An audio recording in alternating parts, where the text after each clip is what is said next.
All right, we live. Put a one in the chat if I'm coming through clear. Am I coming through clearly? That's what I want to know. Am I coming through clearly? Mandate said I was subbed up and I got removed. Weird. I was wondering why I wasn't getting your videos, bro. Yeah, man. We be over here getting it in. We be over here getting it in. Jazz life poet, man. What's happening? What's going down? Big Daddy said we got a little pump and a motherfucker already screaming BTC. Man, listen, man. This is what you call a dead cat bounce. You know, when they had that little Bitcoin conference, the price ran up a little bit. You know, you better believe the big dogs is taking profit. You know, I will see you down at 25K, dog. I'll see y'all down at 25K, man. I appreciate if y'all new over here, hit the subscribe button, man. Crypto game be coming through hard, man. Crypto game be coming through hard, man. Big Dad said they don't get it. Nah, they don't get it. They don't get it. The big money not gonna come in till the absolute bottom. They got the patience to wear people out, you know. He said, I already got my shorts open. Hell yeah. That's it. They make money on the way down too. Can you imagine shorting the market from 60,000 all the way down here? They killing it. They killing it. You know, when I was new to the space, I didn't even understand how you could make money like that with the price going down. I'm like, man, you can literally just open up a short at a blow off top and just kill their ass. He said, no vagina monologues over here, please. Oh no. No. We're gonna get into a lot of different things, man. I do want to talk about, you know, Dr. Pay. You know what I'm saying? We can call that nigga Dr. Pay. You know, Dr. Pay got hit 300K a month. You know, I dropped the link in the chat if y'all want to come up and holler at me. You know, we're gonna chop it up. He said, you heard of AXS? No, I haven't. We gotta chop it up. We gotta talk about it. 2 new projects that I'm in. I gave them away already, man. I don't even like telling people about gyms and stuff if they on a pump.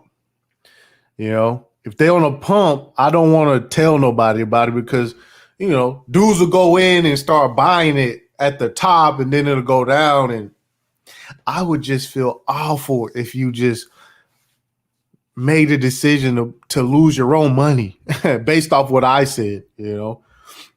Ryan, what's happening? Yeah, payday. You know, he said you almost got to have inside info to run a short position. Not really. You know, when you see the volume dropping off and all the stars aligns and you know how to read the indicators, you put your short in, you can win. You can win. Some of these dudes, they be shorting with leverage. You know what I'm saying?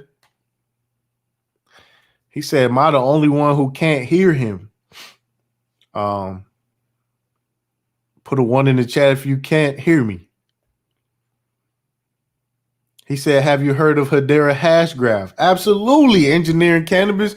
That's why one of the gyms that, oh man, I dropped the link. Y'all want to talk this shit, you know what I'm saying? We can talk about it. Hedera Hashgraph is one of the big dogs. We actually went over, just like skimmed over Hedera Hashgraph, right? So the governing council members of Hashgraph is the biggest companies in the world, right? So it's a shame. I don't even know how that thing's sitting at 17 cents on the cool. I'm gonna buy some more of that. But Hedera Hashgraph. Hedera Hashgraph has partnered with LCX. All right, the Lichtenstein exchange. It's a regulated exchange. Uh oh, we got somebody. It's a regulated exchange.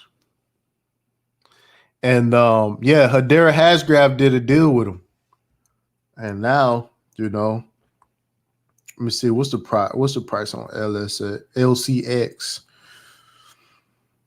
The price on LCX is 2.5 cents.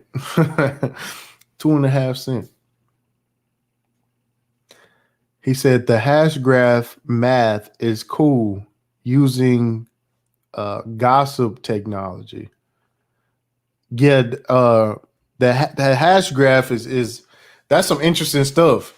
And I missed hash. Do you, man? Listen, when I first found out about Hedera hash graph, right? I was over on the Brain Trust, and they had just did a deal did a partnership with the Air Force, and Hedera hash graph was like 1 cent or some shit. And instead of me understanding that was a buy opportunity, I didn't buy it. Now I have to work over my pride to buy it at 15 to 17 cents now, man. Mike Jones, what's happening, bro? Going once. Oh, hey, man. I had some trouble fixing this, but yeah, man, I'm glad to be here. Thanks for having me on today. What's up, man? If anybody else want to come on as well, y'all more than welcome to come chop it up. Yeah. So one of the things I want to talk about today is, and I'm sure some other people are very interested on this same subject. I'm very concerned because I know one of the most promoted and supposedly safe platforms is getting in a lot of trouble. I seen you mention it on your show. It's coming up in a few of my feeds and my articles, and it's this whole deal with BlockFi. And so one of the things I'm trying to figure out, if you could take us to school here today, is, so for example, a lot of people are on BlockFi, well, at least myself, is on there for the purpose of getting one of those, halfway decent yields. You get 7.6% now, APY on USDC or Gemini or just some of these stable coins. So you look at this as a bank account that's going to give you a pretty decent return. And now I see that there's been 3 states that are somehow trying to, I guess, sue them over some type of, regulatory discrepancy. So one thing I'm trying to figure out is, I'm assuming it's not the fact of the stable coin causing the problem. It's more or less the actual platform. So what would you do? Do you feel that right now we're in such a dangerous time? Would you say you would try to take everything off and put everything in a wallet? You wouldn't put anything on an exchange? How do you see this playing out for someone like myself who has a decent amount of funds on BlockFi? Yeah, I would try to get all my stuff out of BlockFi. That's what I would do. I would get all my stuff out of BlockFi, because BlockFi BlockFi and things that are like BlockFi is an immediate threat to the banks with the tanks.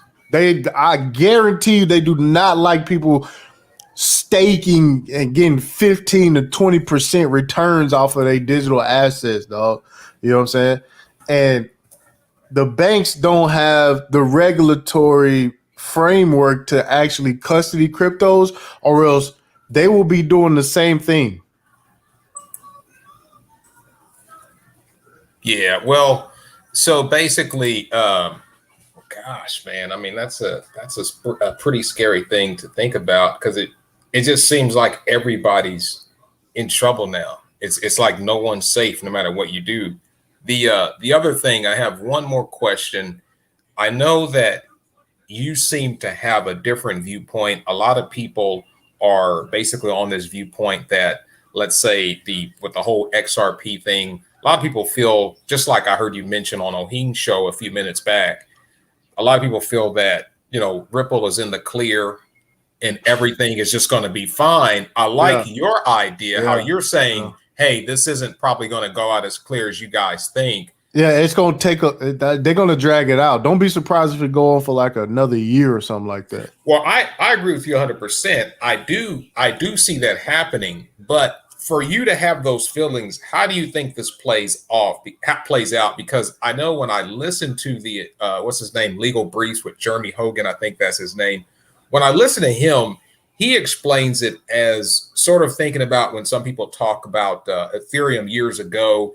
It's one of those things to where legally he feels at most they could say, well, you know what, at the time it was more like a security, but as of now, it's less like a security. So you Right. still have to pay a huge fine for how things started back, so many years ago. Do you feel like it's one of those things? How do you see this thing sort of playing out towards the end?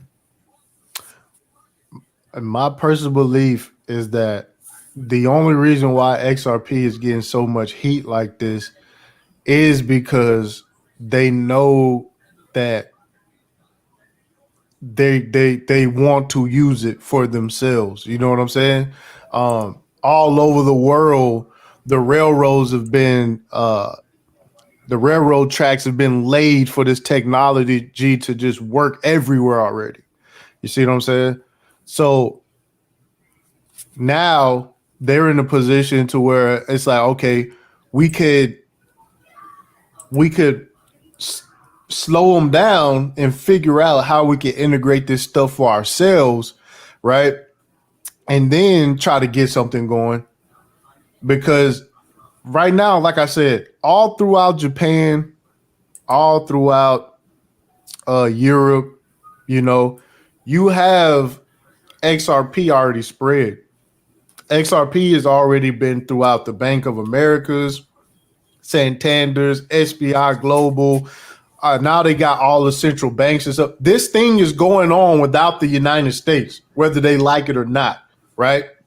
They need to position themselves to have the best advantage with it. You see what I'm saying? Um, that's where I see it. That's where I see this coming out at. So are you saying more or less you feel that the United States is really, or the U.S. government is really trying to gain access of the escrow account, more or less? Right, and I like what Quincy said about the escrow is that um they could just buy a certain amount and set the price themselves. See what I'm saying? Yeah. But as far as the escrow, whatever, they know what this is going to be. They're not going to allow Brad Garlinghouse and Chris Larson to have billions of XRP personally. They're not going to let that go down, bro. You know what I'm saying? Like that's just not going to happen. That's another thing that people just overlook. Whereas they see the potential in the technology and they see the value in it, and now you got two individuals that hold billions of XRP, right? During that first bull run, like I said, Chris Larson, Brad Garlinghouse, and Jed McCaleb were like the top 5 richest men in the world based off of their holdings of XRP. And nobody even knows who those guys are for the most part. Right. And then and then what you see with XRP, they immediately you start seeing things happen. One of the things that happened was coin market cap. They didn't calculate the volume of the Korean exchanges into the price, right? So the price of XRP was actually going way higher, but you could tell it was an effort to straight up like, nope, we got to hit the brakes on that. Yeah. I think I heard someone mention that before. So what do you feel? Today I watched a show. I guess that brings me to the next point. Today I watched a show with Brad Kimes again, and he spoke about, I think it was a clip of Hester Pierce speaking about stable coins. And I guess that more or less being the only way a person could have sort of an access to a similar crypto that basically, has the same value as a dollar, but gives I guess, more privacy in comparison. Well, Do you see the two lasting together for a while overall? no. They definitely gonna get rid of the only thing that I see making it is USDC. That is the only replicated dollar that I see making it. I don't see Tether making it. You think Gemini and even the other ones would be gone? Yeah, I do. I don't think they're gonna do it. I think Gemini and them will just adopt whatever the government brings out, just so they can be in the clear for sure. You know what I'm saying? Um, they don't like that. They do not like the idea of crypto stable dollars. They don't like that. They definitely don't like that because they never was talking about stable coins, right? In fact, do you remember when Facebook tried to launch a Libra? I do. I do. Yeah. And they were like, "Yo, it's going to be based on a basket of currencies." And they was like, "If you don't get the fuck out of here with this shit." They don't like that. You see what I'm saying? And it's almost like Tether is beating the government at their own game, right? Where That's true. they're printing unlimited replica dollars. And someone even told me that that's a way to basically do trade with the U.S. dollar without using the SWIFT system. Well, yeah, I that's what they thought, was wow. doing. That's what they was doing in China. China was moving the USD tether around so much that they didn't have no choice. It was just arbitrage. They was just really going around all the systems to do business in tether. Yeah. And now Tether, I believe Tether hasn't printed anything in 2 months, and that's when the market started taking a dip. You see what I'm saying? But how is there competition in the sense that stable coins and all of these DeFi platforms, people have all these options to make money. You speak about the banks not liking this, having an issue with it, regulators having an issue with it. If there's a battle No, for no, no. people, Wait. Time out. The regulators are being used by the bank, right? So the regulation has been weaponized. That's what is going on. That's why you see Binance getting cracked down. This is why you see a lot of these XRP people are weaponizing regulation. so you're basically saying the people with the money are going after regulations, say, hey, you need to do something about this. Absolutely, Okay, that absolutely. makes sense. You know, DeFi should have been shut down last year. You know what I'm saying? They should have been doing stuff about this a year ago. But what happens is word gets out. See what I'm saying? People Yeah. start talking, right? And next thing you know, people start taking their money out of banks and they started staking in DeFi. And that's basically what I did. I kind of overdid Yeah, it to where my account was empty. a lot of people did it. A lot of people did it. In fact, Coinbase used to have where you could stake USD on Coinbase and make a killing. Just holding it over there and making a killing. But they lowered all their interest rates and stuff down to, you know, you gotta show them that, yo, we're not a threat. You know, that's what happens. But what I'm thinking is how does a big bank, how does an institution win? If you have this competition with crypto and people jumped over there, won't the banks have to basically say, you know what? Because I understand they have the government on their side to back them up, but at the same time, like you have to provide a service to gain customers because there's people like you and me that are going to say, you know what, I'm going to do whatever I can. So do you feel that the banks will adopt a similar platform with maybe just lower APYs overall, but they'll have to do better than what they do now? Because the They reality is now they're not even 1%. They're at like a quarter of 1%, maybe. Well, yeah, that's what I'm saying. And when you count in inflation, that don't even count. You're in the negative. You're losing money. Right. Oh man, I appreciate the 10 on it, man. Thank you, bro. No problem. No Hey, problem. and ISO, man, I appreciate the 5 on it. He said, have you heard of Energy Web Token? Yes, I've heard of Energy Web. Chico Crypto is another channel, and he does deep dives on the Energy Web project. And the, he links Tesla and a lot of other entities into that Energy Web project. But yeah, it's a lot of people trying to make Bitcoin and crypto more energy efficient. So yeah, but what I was saying is the banks don't have no choice. They don't have no choice. They have to, right? DeFi became a no brainer. You see what I'm saying? DeFi became an absolute no brainer, and for the banks to just sit back and let that happen. What happened when everybody pulled their money out and start going into, DeFi projects? Yeah. Yeah, that's a fact. The hedge funds they finding their way into DeFi. They are a lot of them. One of the projects that I'm in, Essentia. I'm in Essentia, which is like a masternode DeFi project. They got venture capitalists backing them. It's big money in it. So even the competition that the banks already had started running to DeFi to compete with them. He said, I got some Energy Web token, got to get into all sectors. Yeah, I'm not in Energy Web token. I think it's a very ambitious project, but that they got the people behind them to make something happen. I give you that.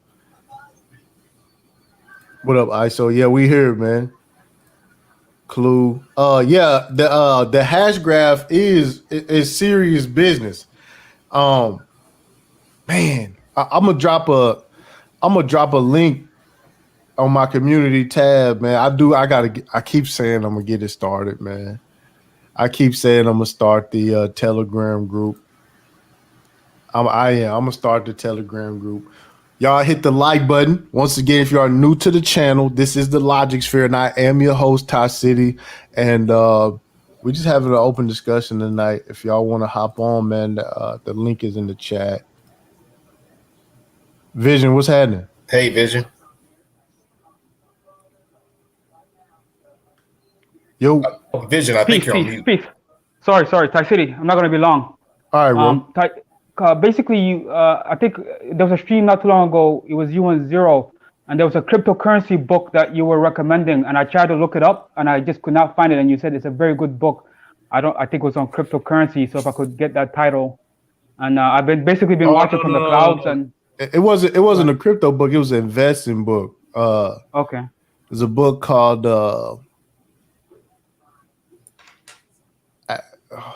Why can't I say the name? You said it was a good book, basically. Yeah, it was. Hold on, give me 1 second. It was a book by the name. I'll drop it in here in a little bit. All right, cool. And the other thing I was gonna say was I've been watching from the clouds, and just by you just consistently doing this cryptocurrency, it makes you actually want to learn. Like when you say the 3 T's, team tokenomics, and what's the other one? Team tech and tokenomics. Yeah, like when you say those things, it makes you, and Zero says the same thing, it makes you want to study the white papers. So I looked into the history quickly, and basically in the past the banks were against it, and now you have this central bank digital currency. Yeah, so there it is. My bad. Hey, my bad. That's the name of the book. Zurich Axioms. Yeah, that's it. It's pretty good.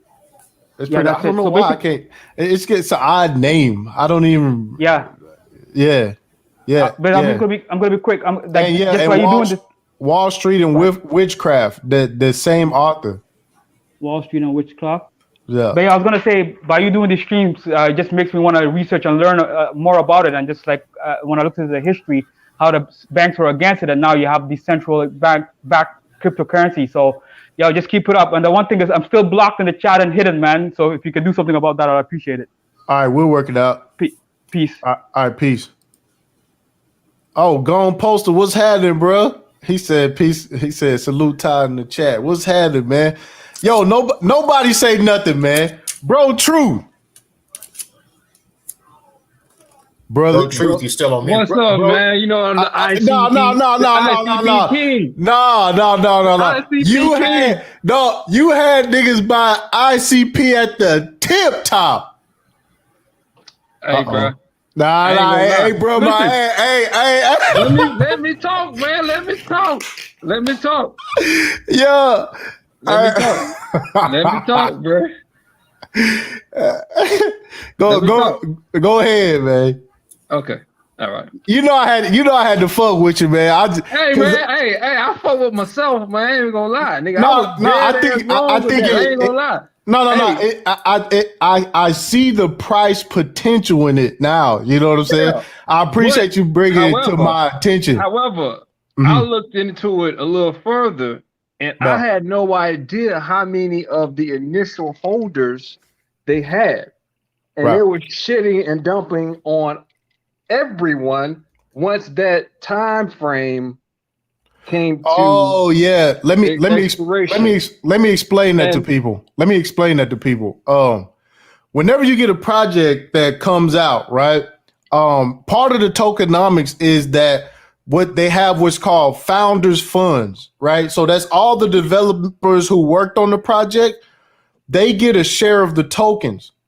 So what happens is, well, in addition to anyone that they work out a promotional deal with, right? So they'll have like people that will put money into the company initially, and in exchange they'll get, the token at a dirt cheap price.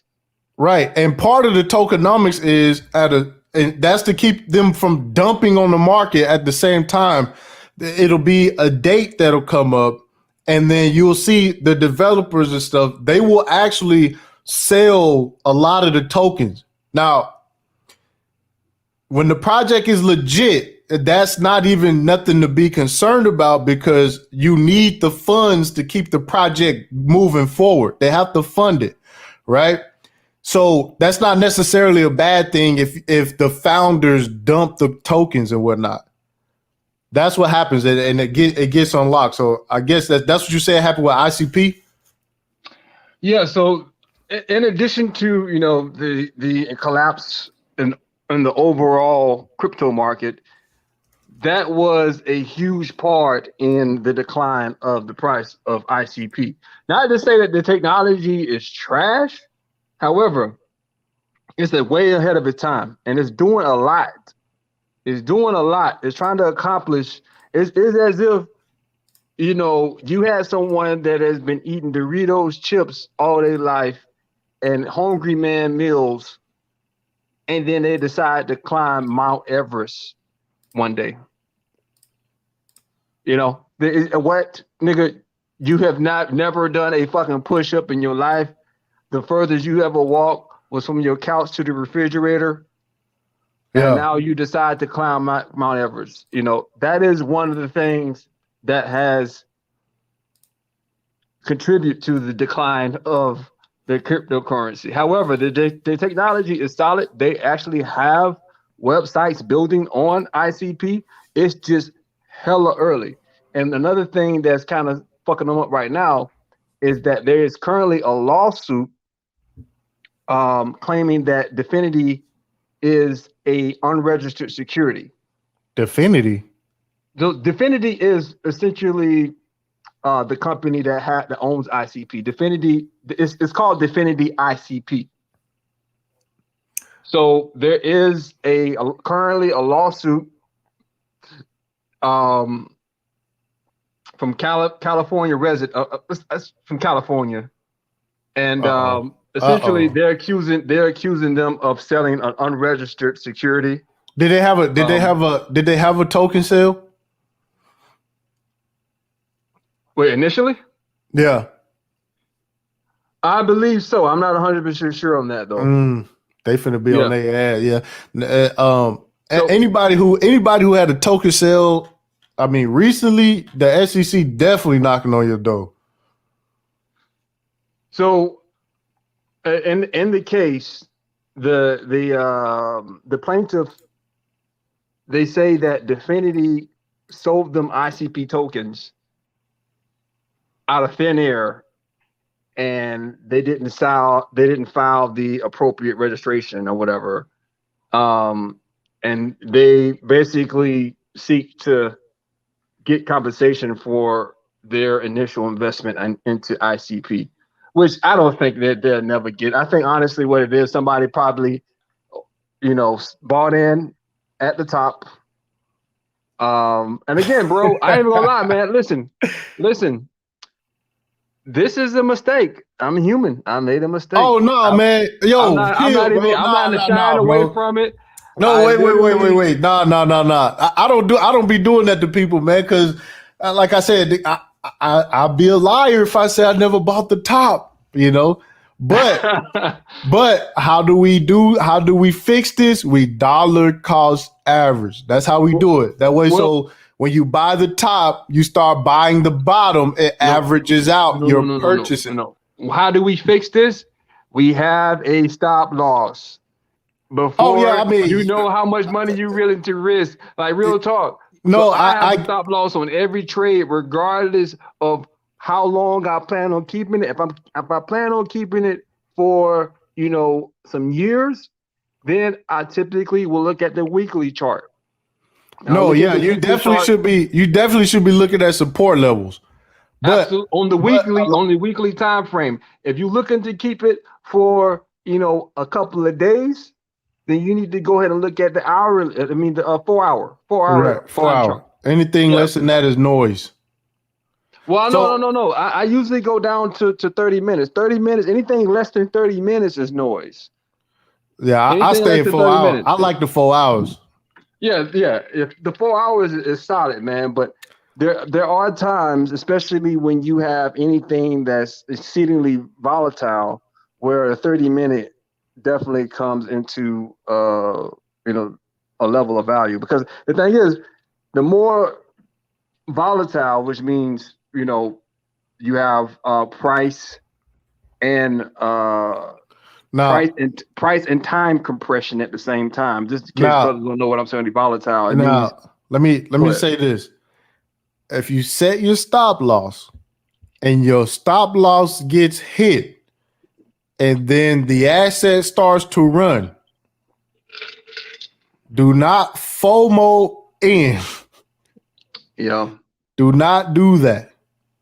And see, the thing is, a lot of these big ass market makers, what they do is they literally run these stops because they know they can see the books. Yeah. In addition to that, they know that most retail traders, they have their stops at round numbers. Yeah. Psychological levels. Yes. Yeah. Yes.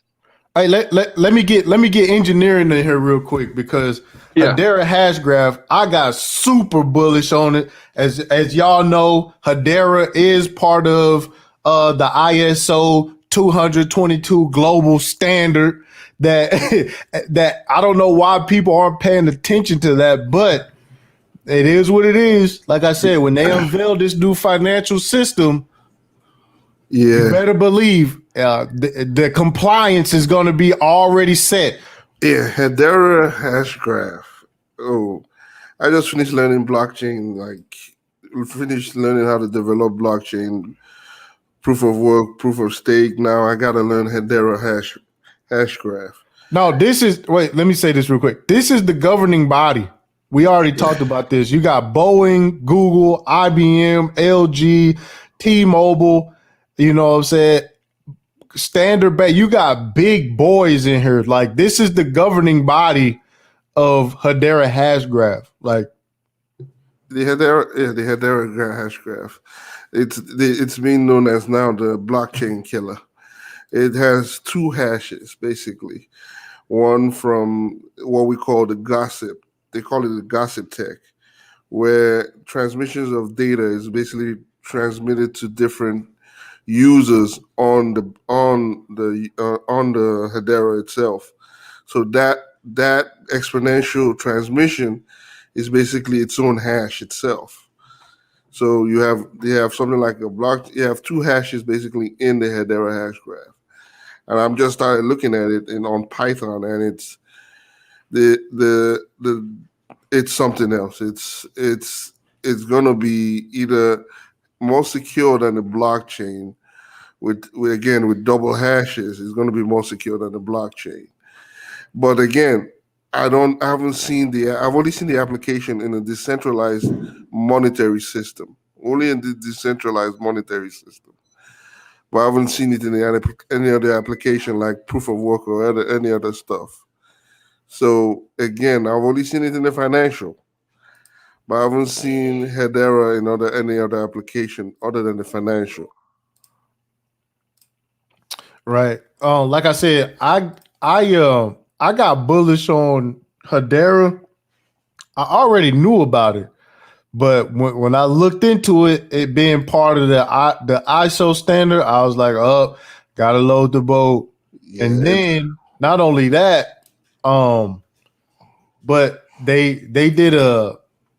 just did a partnership with a regulated exchange. So like you already know where I'm at. Y'all know how I get down. I'm rocking with regulations. That's where I'm at with it. But what I'll say is this: Shout out blockchain and a Hedera, these are two technologies that will basically, at the end of the day, rule a lot of industries. The blockchain and Hedera. So look at both. Even though blockchain still utilizes proof of work and proof of stake, but again, if you're not decentralizing blockchain, you can use it in another application when it's centralized. Again, we've seen it in clothing lines, we've seen it in food, we've seen it in transportation. Again, we can use blockchain in other industries, not just financial. But again, Hedera is now known as the blockchain killer with double hashes and all that. So these are two technologies that's going to be going head to head, and anyone who wins is basically who's going to overtake over. But again, one thing we have to keep in mind, bro, is when it comes to, can you guys hear me? Yeah. Okay, my bad, bro. I didn't mean to cut you off, man. Go ahead and finish talking, bro. Go ahead and finish talking. Hey, shout out to Jet Jackson, man. I appreciate the cash app. Go ahead, dog. No, I'm saying was the brother finished talking though? I don't want to cut you off, man. I'm done. I'm done. It's just okay. The technologies. Just look out for both technologies. No, and I'm gonna add on to that. Engineering cannabis, bro. You was the first person that I ever heard say blockchain is going to touch every facet of your life, and now I see it. I can see how disruptive it is, and that's another thing that I want y'all to understand is that even with the SEC. The SEC is doomed. Like there is no need for IRS. There is no need for SEC. My nigga. All the regulations can be built into the code. Like there is no need. There is no need for motherfucking loans and banking loans and all that shit. Yeah, that's what I'm saying, bro. Yeah, this is why the bank. This is what I'm saying. The banks, you better believe the banks understand. Look, we have to get in there and start shutting this shit down. And it's pretty much right now. We at the standpoint of where the horse and buggy carrier was at when the automobile was introduced. Initially, what happened when the automobile was introduced? The horse and buggy carrier were laughing. Like, who's gonna drive in this jalopy? You have to continuously do maintenance on it and get an engine. My horse eats oats. All I gotta do is make sure he's fed and drink water. You know what I mean? Yep. You gotta do all maintenance. You gotta get parts. It's always breaking down. You know, and it only gets you what? 2 miles for every gallon or whatever. Well, it was a joke. It was a joke. It was even taken serious. But you now have to understand too. You got to understand too that the sheep, right? The sheep were looking at automobiles as from a superstitious standpoint. They didn't understand it. Yeah, you're right. You're right. So it disrupted the entire paradigm. Let me open this up real quick because somebody just put something in here. Where was it? That's what blockchain Right is. here. It's a paradigm shift. It's So an entire and the thing is, we are still technically early adopters Yeah, from like because for real. Because honestly, if you look at even like with the stock market, right? You in the '80s, you had the introduction of options.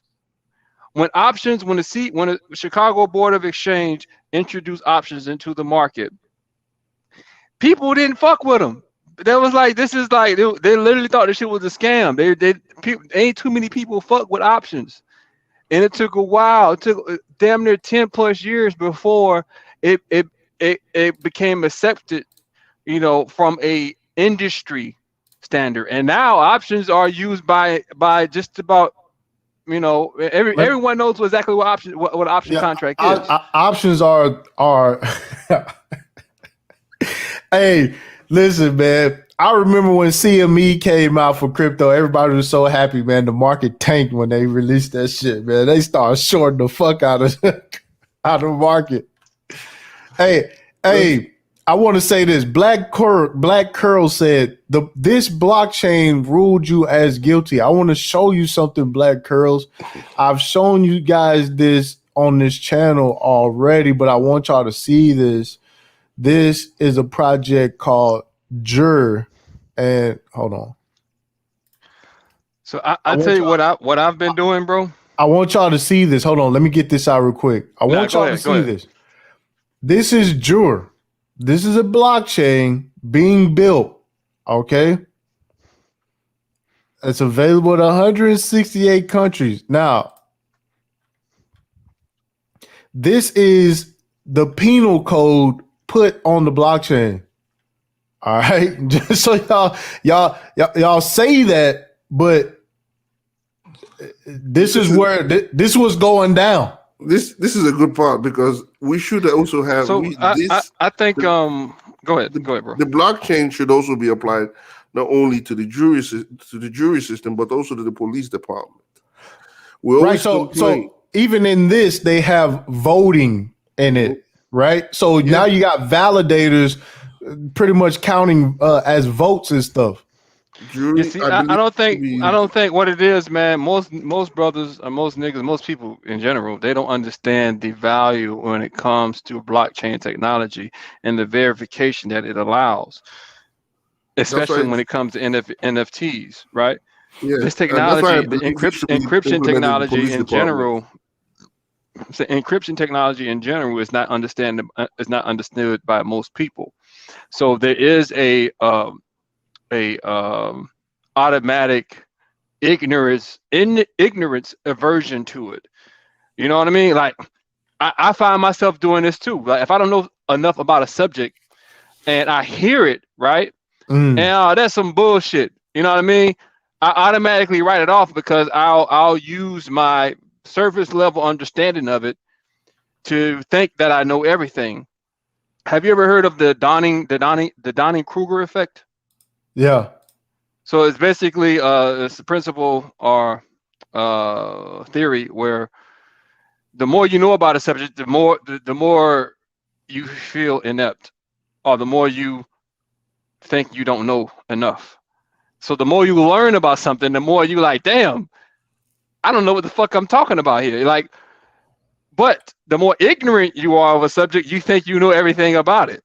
Yeah, no, I only brought that up because it sounded like a joke when he said this blockchain ruled you guilty, but I mean it's right here. Like people in the community could make decisions as a whole on you, you know, and it's all on the ledger. It shows all the voters. It shows everything, you know, and it goes from the community to the court system. Like you can damn near run a city with this shit.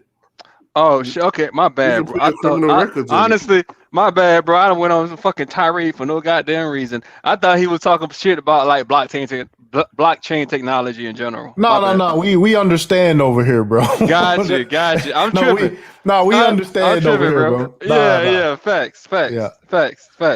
You can put your blockchain, you can put your criminal records in there. You can do, again, I always propose using blockchain with the police department. Put it in on their cameras. Now they can't have access to hack or even hack those records. It transmits your video directly into a blockchain. At Yep. that point, public And access. and Yep. the chain These are of the custody aspects you when need it to be comes thinking to and like pushing. evidence. When it comes to evidence, bro, like you'll have to have a chain of custody before you can even, you know what I'm saying? So it ain't no you can plant evidence on somebody. Okay, Yeah, let me blockchain. see where's the chain of evidence for this? That's where Right. this is where the blockchain comes in. Traceability, the ability to trace not only digital but sometimes physical evidence too. So these are what the blockchain should be applied to. Give you description to basically in the police department, make it more accessible for every individual to take data and say, what is this police department doing at this time? Can I And have those information? It's in the blockchain. Okay, I want to see it. Yeah, I want to see your arrests. I want to see everything. And even then GPS locations and stuff for locations, police. everything. Yeah. I mean, this is what we should be pushing for police reform. But we Pushing and got what's these to cyber crazy, bro? technologies for police reform One and all thing that. we have to realize, my nigga, we are still in the AOL days of blockchain technology. We are still in the dial-up modem era of blockchain technology. We have yet to hit our stride with this.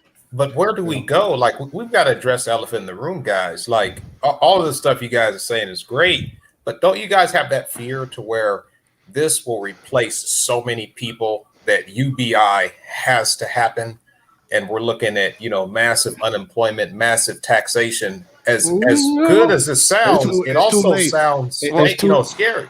It's It's like too. AI. The It's like thing AI. is, It's too late. It's not gonna. It's gonna replace jobs, but also create jobs. Well, So I agree, but I think it's mostly going to create for those who It's are. too late. It's too late, Mike. but Listen, the fam. technology is here. People AI had is plenty here. enough. Blockchain is here. People So had plenty enough time to understand what was going on. They had plenty of time to know, hey, it's corruption everywhere. Nothing is legit. All these people want is total control. well, one thing. People Go ahead. actually took that information, understood it, and just became sheep. Like, not didn't even care about it. So now it's up to. I'm just saying this. You have to put yourself and your family in a position to win because, like I said, it's going to be the haves and the have-nots, and they further apart when all of this shit hit. yeah, One thing we also have to keep into mind in terms of adoption is that technology moves fast. It does. It moves like lightning speed. Well, but look, bro, when it truth. comes, This what I'm yeah. telling you. Like, I was talking to I was talking to the guys over at the Gentlemen of Crypto this morning, and I was telling them that the banks are getting involved with Bitcoin faster than it's being adopted to the masses. So even if they do take on Bitcoin, guess what? You have a 1% situation again. but yeah, the technology again has already been adapted. But that's what I'm saying. So it's too late. Shout out to Ramil. He said, "I'm buying more crypto. I don't give a fuck." Absolutely. Like I said, when all this stuff shake down, if whatever you invested in don't have a serious use case, my nigga, you just got wrecked. So, hello, can you guys hear me? Yeah. So I'm kind of over here trying to eat at the same time and shit. But so what I'm saying is, like, from a technology perspective. So I work in IT, and there's something called IPv6, which is the next standard of IP addressing. It basically allows for billions, if not trillions, of additional IP address spaces. compared to IPv4. And IPv6 has been around for quite some time now, in damn near 10 plus years, if not longer. And for the longest, there's been rumors within the industry like this is going to be taking over IPv4, no one's going to be using IPv4 anymore.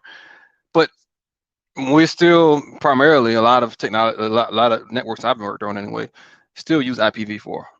Not to say that there is any integration into IPv6. There's a lot of businesses realizing, okay, the limitations of IPv4, and we're basically coming to the end of it at right now. But the majority of networks so far that I've been in still uses IPv4. So what I'm getting to is, when we're talking about technology, right, the adoption of it and the implementation of it into the wider society is typically slower. There's always going to be early adopters. There's always going to be early investors in particular technologies. But the widespread adoption of it is typically like brontosaurus slow. And this happened across the board, right? It happens with all technologies. Some are faster than others. I mean, when you talk about consumer electronics, that typically moves a little quicker. When you're talking about a technology that runs networks, or hell, even like cellular phones and like landlines, right? It took a while before everyone had a cell phone. It wasn't overnight. Even to this day, you still got grandmas and grandpas out here with rotary phones and shit, bro. So the adoption rate of different technology is going to be very variant. Well, Not all technology are adopted at the same speed. And I think from a technology perspective with Bitcoin, there's a lot of roots that have been like, I mean, because think about it. The financial system that we have now, the roots are so deep, right? It is going to be a while before. Rob, do what I'm saying. It's a reason why the banking sector and the financial sector was the last one to get updated. You know what I'm saying? Yep. Because it worked how they wanted it to work. You know what I'm saying? That's all they needed it to do. All of this new stuff, efficiency and everything else, that was more on our side of the game, right? But the one thing that we have to take into account, especially when you're talking about industry, when you're talking about businesses taking on crypto from a serious perspective, is compliance and regulation. You have to have that before a business can take that on from a serious perspective. Yeah, you have JP Morgan, you have these different banks looking into crypto investment. But that's what I'm saying, though. That wasn't supposed to be a part of any of this. Yeah. It wasn't supposed to. It was actually built to go around the regulation and all the rest of that shit. It was supposed to be decentralized. You know what I'm saying? Like this why I'm saying like it's too late. You see what I'm saying? Like the big boys have been in this shit. You're not gonna beat them. You might as well make money with them. You see what I'm saying? Because look at something like Grayscale, BlackRock, what's the other one? MicroStrategies. Like these are big dogs. You know what I'm saying? These people, they not like me and you. This ain't the same crypto gang from Mount Gox. You know what I'm saying? This ain't the same Bitcoin hobby shit. This ain't the same. You have to play by they fucking rules now. Yeah, but it's not saying that they are beyond being Lehman's brothers, right? Because even the biggest name can go bankrupt, can go belly up. Nah, they not going belly up, fam. Yeah, you're looking at you pretty much saying the world champions of being world champions, 200 years running, is just gonna fall off. That's not happening. It's way too many. Not in our lifetime. Well, I'm not saying that the likelihood of it is, it's going to happen more than it is not. But I wouldn't strike it from the record saying that it'll never happen. Because I mean, Lehman Brothers was a banking house that, had 100-year history, and it had been around for quite some time, and they went belly up during 2008, and they had to be bought out. Okay, But, so this is another thing that we got to bring to the forefront is that wealth doesn't disappear. That wealth went transferred somewhere. Yeah, that's what I'm saying. So it's not like you got rid of them and all that wealth went to the bottom. You see what I'm saying? So even if you lose the Lehman Brothers, guess who's still in control? The winners of all winners. Yeah, but what I'm saying is the firm that has like toxic assets, right? Someone that makes a huge bet on, like for Lehman Brothers example, they made a huge bet on credit default swaps, and because there was a cascade and a waterfall effect when it came to mortgages basically, and all these subprime mortgages going belly up, they lost the ass, right? So what I'm getting to is not outside the realm of possibility for some of these early adopters from a institutional standpoint of cryptocurrency to go belly up if something were to happen in the market. If some wayward event were to happen, or worldwide there was a collapse, like with coronavirus, right? They made more money. And you had one of these companies. They got stronger. Well, the thing I'm trying to figure out though is like my whole point is this: when you have a position, right, that's unprotected, that's not hedged, in cryptocurrency. Like this goes back to even my personal position that I had with ICP. I was trading off the weekly chart. Okay, I put a lot of money into Internet Computer Protocol, and at the same time, I still had a pain threshold I was not willing to go past. Right. You have a lot of companies that do not have pain thresholds that they're not willing to go past, and eventually they just end up going belly up. You had one guy, I think it was like actually about 4 years ago. He was a hedge fund manager, and he had over $300 million under management. And his dumbass ended up making he ended up making like over $150 million bet on natural gas contracts, and this was in the futures market. And right, he did not. But this is what I'm saying. I'm saying we dealing with people on top of those people. Yeah, but the principle still applies, though. That's what I'm saying. Right, but the principles apply, and they never lose. There's like the game is built for them not to lose. Ash, I got a phone call, bro. Hold up, man. Well, I have a question about what Bro Truth and the Logic Sphere, what you guys are talking about now is, so for example, when you think about what happened with Lehman Brothers and the big banks in 2008, if the future, like we talked about last time, is going to be tokenized, and that means that things would be more transparent, and most likely by then trading would be 24/7 as well. Right, Yeah, but it's Mike, not going to happen. But see, Mike, Mike, this what I'm saying though, right? We talking about people who they make the goddamn regulation. You see what I'm saying? They're not going. You can't lose if you get to make the rules. That's true. Yeah. That's what we're seeing play out here. This, you know what I'm saying? Lehman Brothers didn't have the power to take, you know what I'm saying, to avoid that shit. We talking about people who say, hey, we need to do something, make it happen, and then Janet Yellen comes up with, not Janet Yellen, Elizabeth Warren comes up with some letter that we know she didn't write and pushes it to the SEC.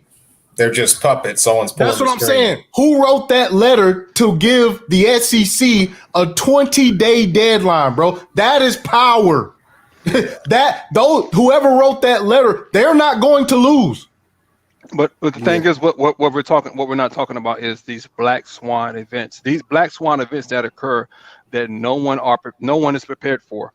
Just like 2008. No, I get it. With coronavirus. These are events that cannot be planned for, and regardless of how much power you have in whatever situation. The people who make them happen don't have to plan for them. What I'm getting to is there were major financial houses that's been around for years that were wrecked during 2008. There were businesses that were wrecked during coronavirus, and it just came out of left field. These businesses were highly leveraged with toxic assets that they thought were grade A investments. Right, but like I said, the assets that they lost, who came and bought it for cheap? The winners. Yeah. Okay, yeah. I don't disagree with you on that at all. Not at all. Like straight up. I 100% agree with you on that. Like people that have money on the sideline for these, anyone that has foresight, right? So someone that's seen that, okay, the housing market is in a bubble, and they saw that the majority of these loans are being backed by motherfuckers that can barely, buy the Walmart specials on a weekly. You know what I mean? People had foresight. There was one guy, I can't remember his name right now, but he saw the housing market like a year or two in advance, and he positioned himself well to make millions off of it. There were a lot of people that did that for the coronavirus, and it's always going to be people that come out on top. But I guess I'm saying from an investment strategy standpoint, there are going to be times where there's a black swan event, right? Where no one can see it coming unless you actually are paying attention and you are diligent with incorporating information into your investment strategy. Right. That's for us at the bottom. Like I said, the people at the top who create the black swan event, they not worried about that shit.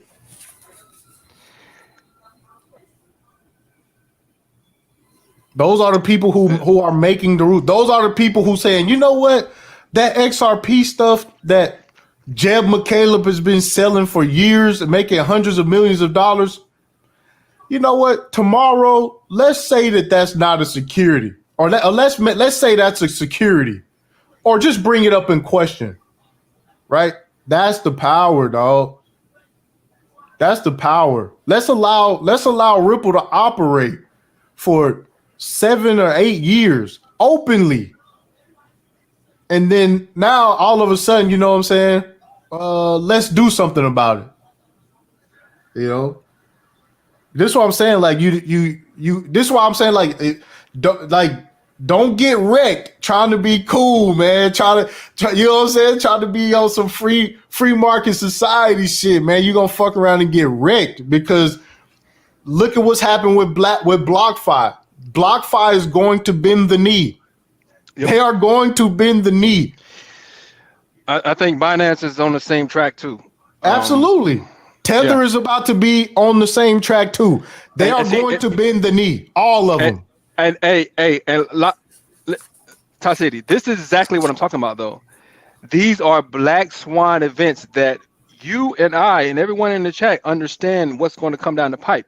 However, a lot of people are going to be caught off guard. They don't even know what USDT is going on. They don't even know what's going on with Binance. But look, there's a lot of people who know, and when you say this to them, they call it FUD.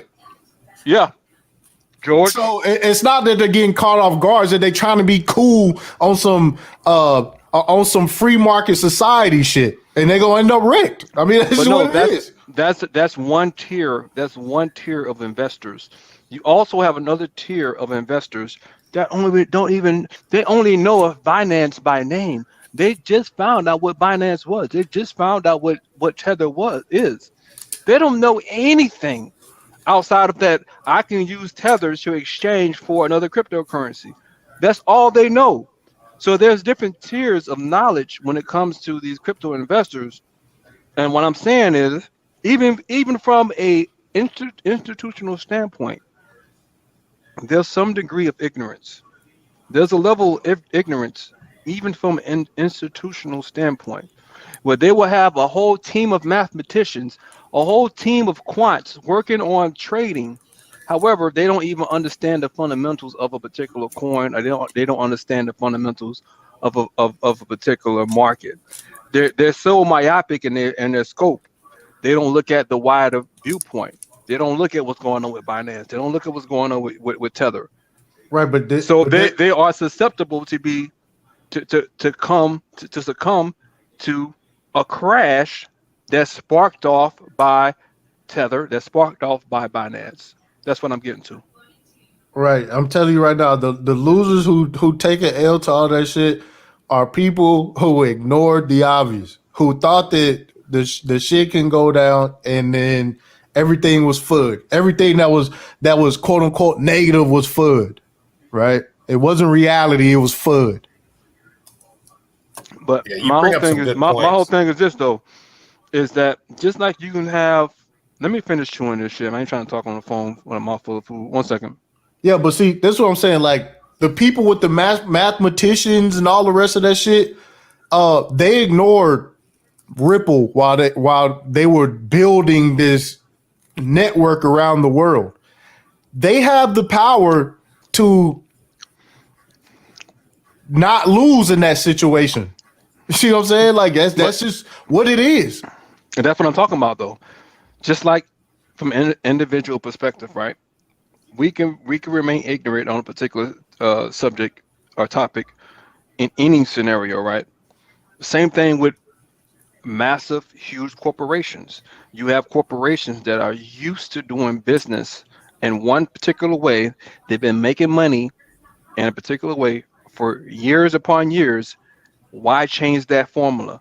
Anything that comes in and say, just like with Blockbuster, right? They had a chance to buy Netflix. They had a chance to incorporate online sales and streaming and all that. They said no. Renting DVDs and fucking VCR tapes is going to be the future. You know, so Right.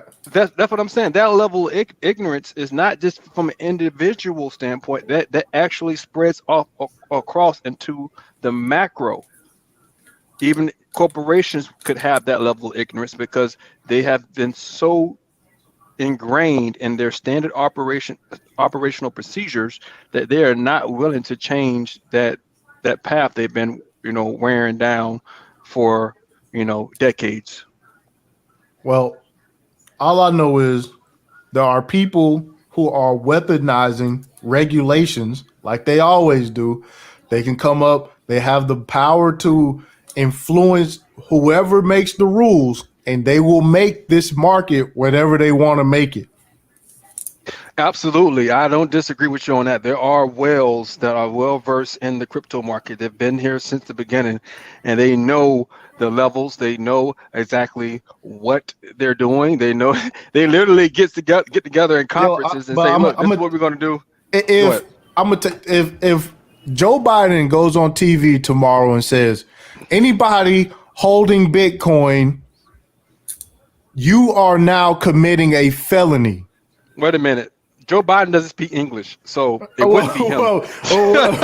Well, I'm just saying It would be like, if hey, he folks, hey, man, if he a did that, ghost and if he on the it, moon, man on the moon. like I said, if he did that, you better believe Bitcoin going to 9,000. That's what I'm saying. The sheep are just like we just not even outnumbered by a little bit, but a lot, tons, 200 sheep to one. He said, "No wells needed. Just kill the fiat on ramp." Yeah, absolutely. That's what I'm saying. You got people still thinking that they're going to get a bull run without Binance and without Tether printing. Like there's just people they right now saying that, "Oh, this is a recovery," and Bitcoin only moved $1,500, $2,000. Well, do you think because of this next stimulus package, we'll probably still have a small push up just for the the near term? Well, even with the stimulus package or whatnot, see, because here's another thing. According to how Bitcoin is supposed to work, they just reported record high inflation. Bitcoin should be at record highs. Gold and silver and precious metals should be at all-time highs, right? Because the debt is at an all-time high and inflation is at an all-time high. But one thing we gotta take into account is the velocity of money, right? Because that actually factors into GDP. The velocity of money is how many transactions occur before it's basically been reauthenticated into banks. Yeah, but we had a transaction of what, $3 trillion injected into the market. Yeah, but if that money is not being spent, if that money is not being put into the economy, then inflation is going to be suppressed, right? You're going to have it's not suppressed. They just reported record highs. Yeah, and consumer goods, yeah, they're going up. But when you're talking about inflation in, assets, right? That's occurring across the board. But it has not gotten to a point where they've already been projecting. They're projecting within the yearly inflation. The Fed has put out like 4.8% within a year. They're talking about inflation reaching that target. The 10-year. I think the 5-year inflation target is like around about 2.4. Right. So what does that mean for Bitcoin and precious metals? So eventually what's going to happen what's going to happen is the more and more the dollar gets pressure on it, the more value the dollar loses, the more and more people are going to put money into other assets. That's pretty much the bare bone matter of it. But if the dollar has more value on other currencies, right, then more money worldwide is going to be placed in the dollar. But I've looked at eventually, because of the digital dollar and because of the majority of central banks around the world moving to digital currencies, the physical dollar and the physical currencies around the world will lose value at a higher and higher rate in order to make that transition possible. So eventually that transition from the paper dollar into the digital currency will occur, and eventually a lot of assets will inflate because of that transition. How long do you think the lag will be, though, for this inflation to catch up? I know, like Kathy Woods talks about, there's usually a lag. Yeah, it's go ahead, TipTycity. Nah, I want to hear what engineering had to say real quick. I've looked at Bitcoin's trajectory, and I've even tried mathematically modeling it. It's impossible because, again, it's too volatile. There isn't any variable, no one single variable that can use to predict how the trajectory of Bitcoin or any cryptocurrency can go. Well, and see, again, and that's my point, is that inflation and debt. You can't predict. You can't use those to predict anything. Exactly. Bitcoin. Exactly. It's too volatile. Nobody has tried mathematically modeling. It's impossible. It's too volatile, and there's no variable. Plus, you can predict it, but there hasn't been any variable. There hasn't even been true price discovery. Nobody knows what a Bitcoin is worth. Let's just keep it at a buck. So there's no predictive variable to say this will influence Bitcoin. There isn't. It's too volatile. You can't predict it. You can't trajectory. You can't predict any trajectory. But from a historical standpoint, though, from a historical standpoint, there's typically a flight to safety. With historical data. Let me finish what I'm saying. From a historical standpoint, there's typically a flight to safety. Whenever there is a massive amount of loss in any currency, people are trying to find stores of value to where they're not losing money on their savings. right? So people are typically looking for other assets that they can store their wealth in, whether that be Bitcoin, housing, gold, or hell, fucking ice cream cones, whatever the fuck, so long as it's not losing the same amount of money or the same amount of interest, that keeping your money in a savings account will lose. So Shout out that is something you That's got to take saying into account. human hold on. emotions. Give me 1 They're second. saying human emotions is a variable that controls Bitcoin. I mean, human Uh-oh. emotions control the entire And that's the market. worst kind of variable you can use. Greed, and Right. Which is greed why and I said fear. fiat. Which is why I said fiat is still miles ahead of Bitcoin. Fear is not a variable anybody mathematically you can basically model. Fear is something you can't model. So that's the What most. do you mean by that? Could you flesh that out? You can fear is not mathematically. You can model fear. You can What? mathematically quantify fear. Yes, you can. Doesn't It's, mean what? Hold on. no, Time you out. can't. Before Economics y'all get and into that, hold on. Give me one Yeah, go second. ahead. quantify Give me fear. 1 second. Give me 1 second. Do Brandon, you not? Go ahead. I appreciate the super chat, bro. And all day pays, man. I appreciate the $20 cash app. Mo, I appreciate the $20 cash app. And and NJP, I appreciate the 10 on it, man. Thank you so much. I appreciate all the support. What I wanted to say was just that what y'all was saying about the sentiment of Bitcoin and the sentiment of fiat, people still feel way stronger about fiat. Still, That's true. way a lot more than Bitcoin. Yeah, and again, that goes to what I was talking about, that adoption rate from a consumer standpoint, from a wider standpoint, the adoption rate from a technology that has been ingrained for years upon years. That would be as if, us going from cell phones to a chip in the hand that can project your cell phone above you, right? Well, Most people are not gonna just immediately jump over to that. No. Because cell phones have been around for so long. Hold on. Let me unpack this, because you could say we went from horses to automobiles, right?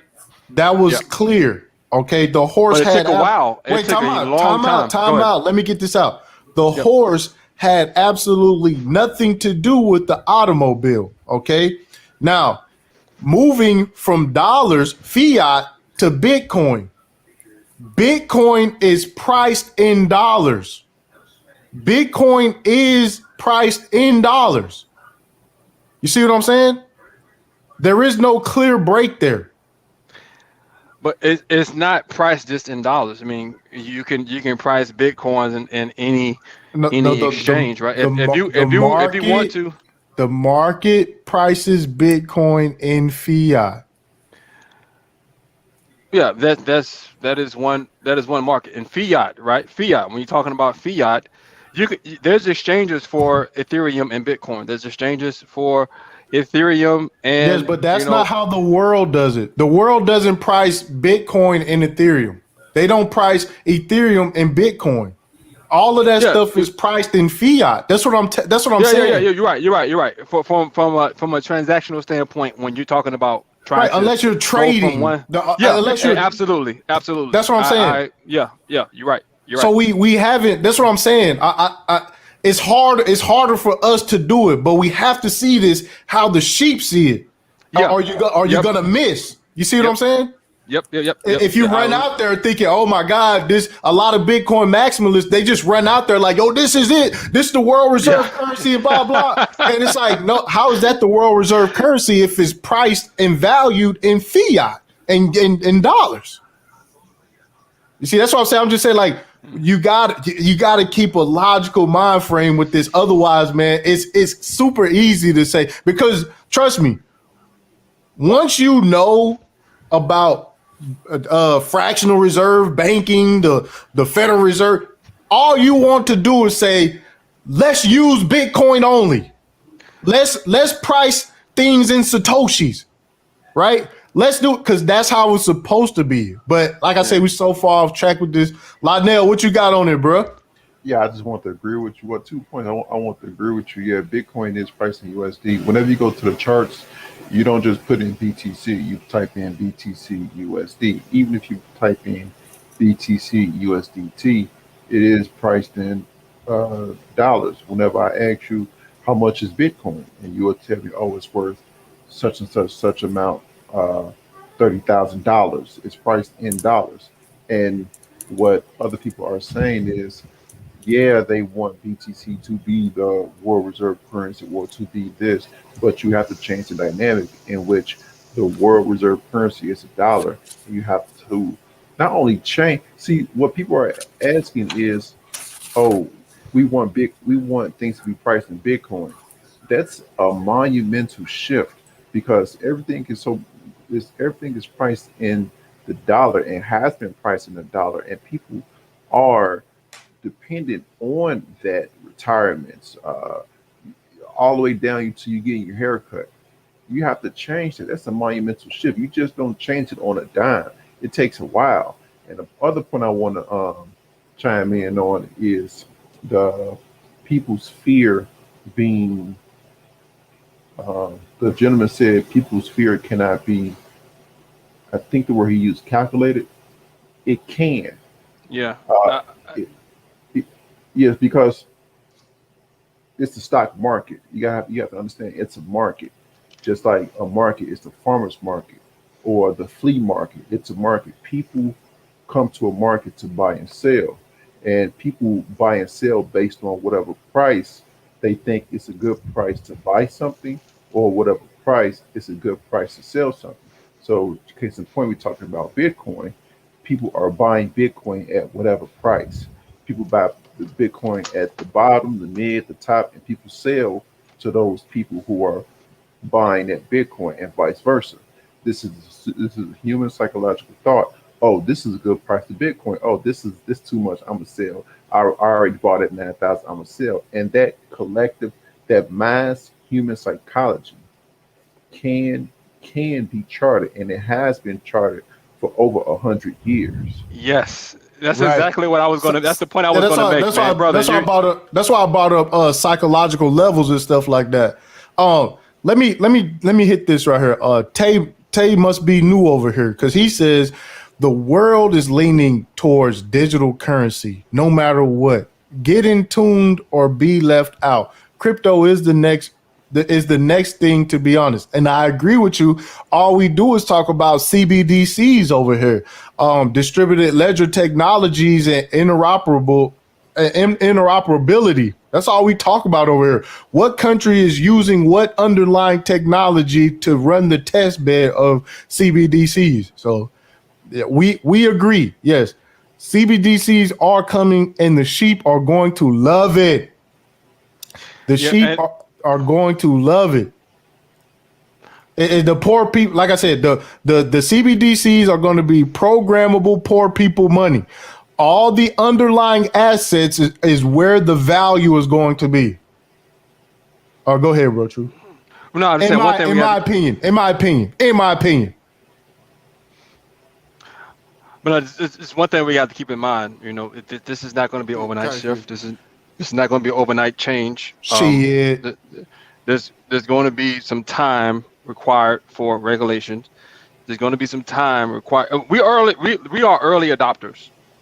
They Don't get already it twisted. this what I'm telling you though. Listen, the regulation's already done. That's what I'm saying. Like they got the ISO 222 standards. That's a global standard Yeah, for instant settlement payments and stuff like yeah, that. but The that doesn't mean guidelines, that doesn't mean anything though. When I'm talking the about from a technology standpoint, you can have a ISO, you can have a standard the already in place. When guidelines you're talking are about set already. adoption, but when you're talking about adoption, just like Adoption. Oh, yeah, that's what I'm saying. So what I'm saying is, if let's say the Black Swan event happens, and guess what? The solution is that's not going to take a long time for adoption after that.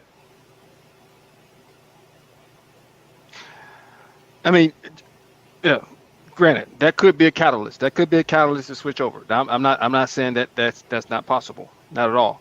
However, I'm just saying from a historical standpoint and from a technology standpoint, right? If you look, even just from it, for example, right, when you talk about like voice technology, voice over IP, this was supposed to revolutionize the way we talk right? All cell phones, all landlines were supposed to be replaced by VoIP technology.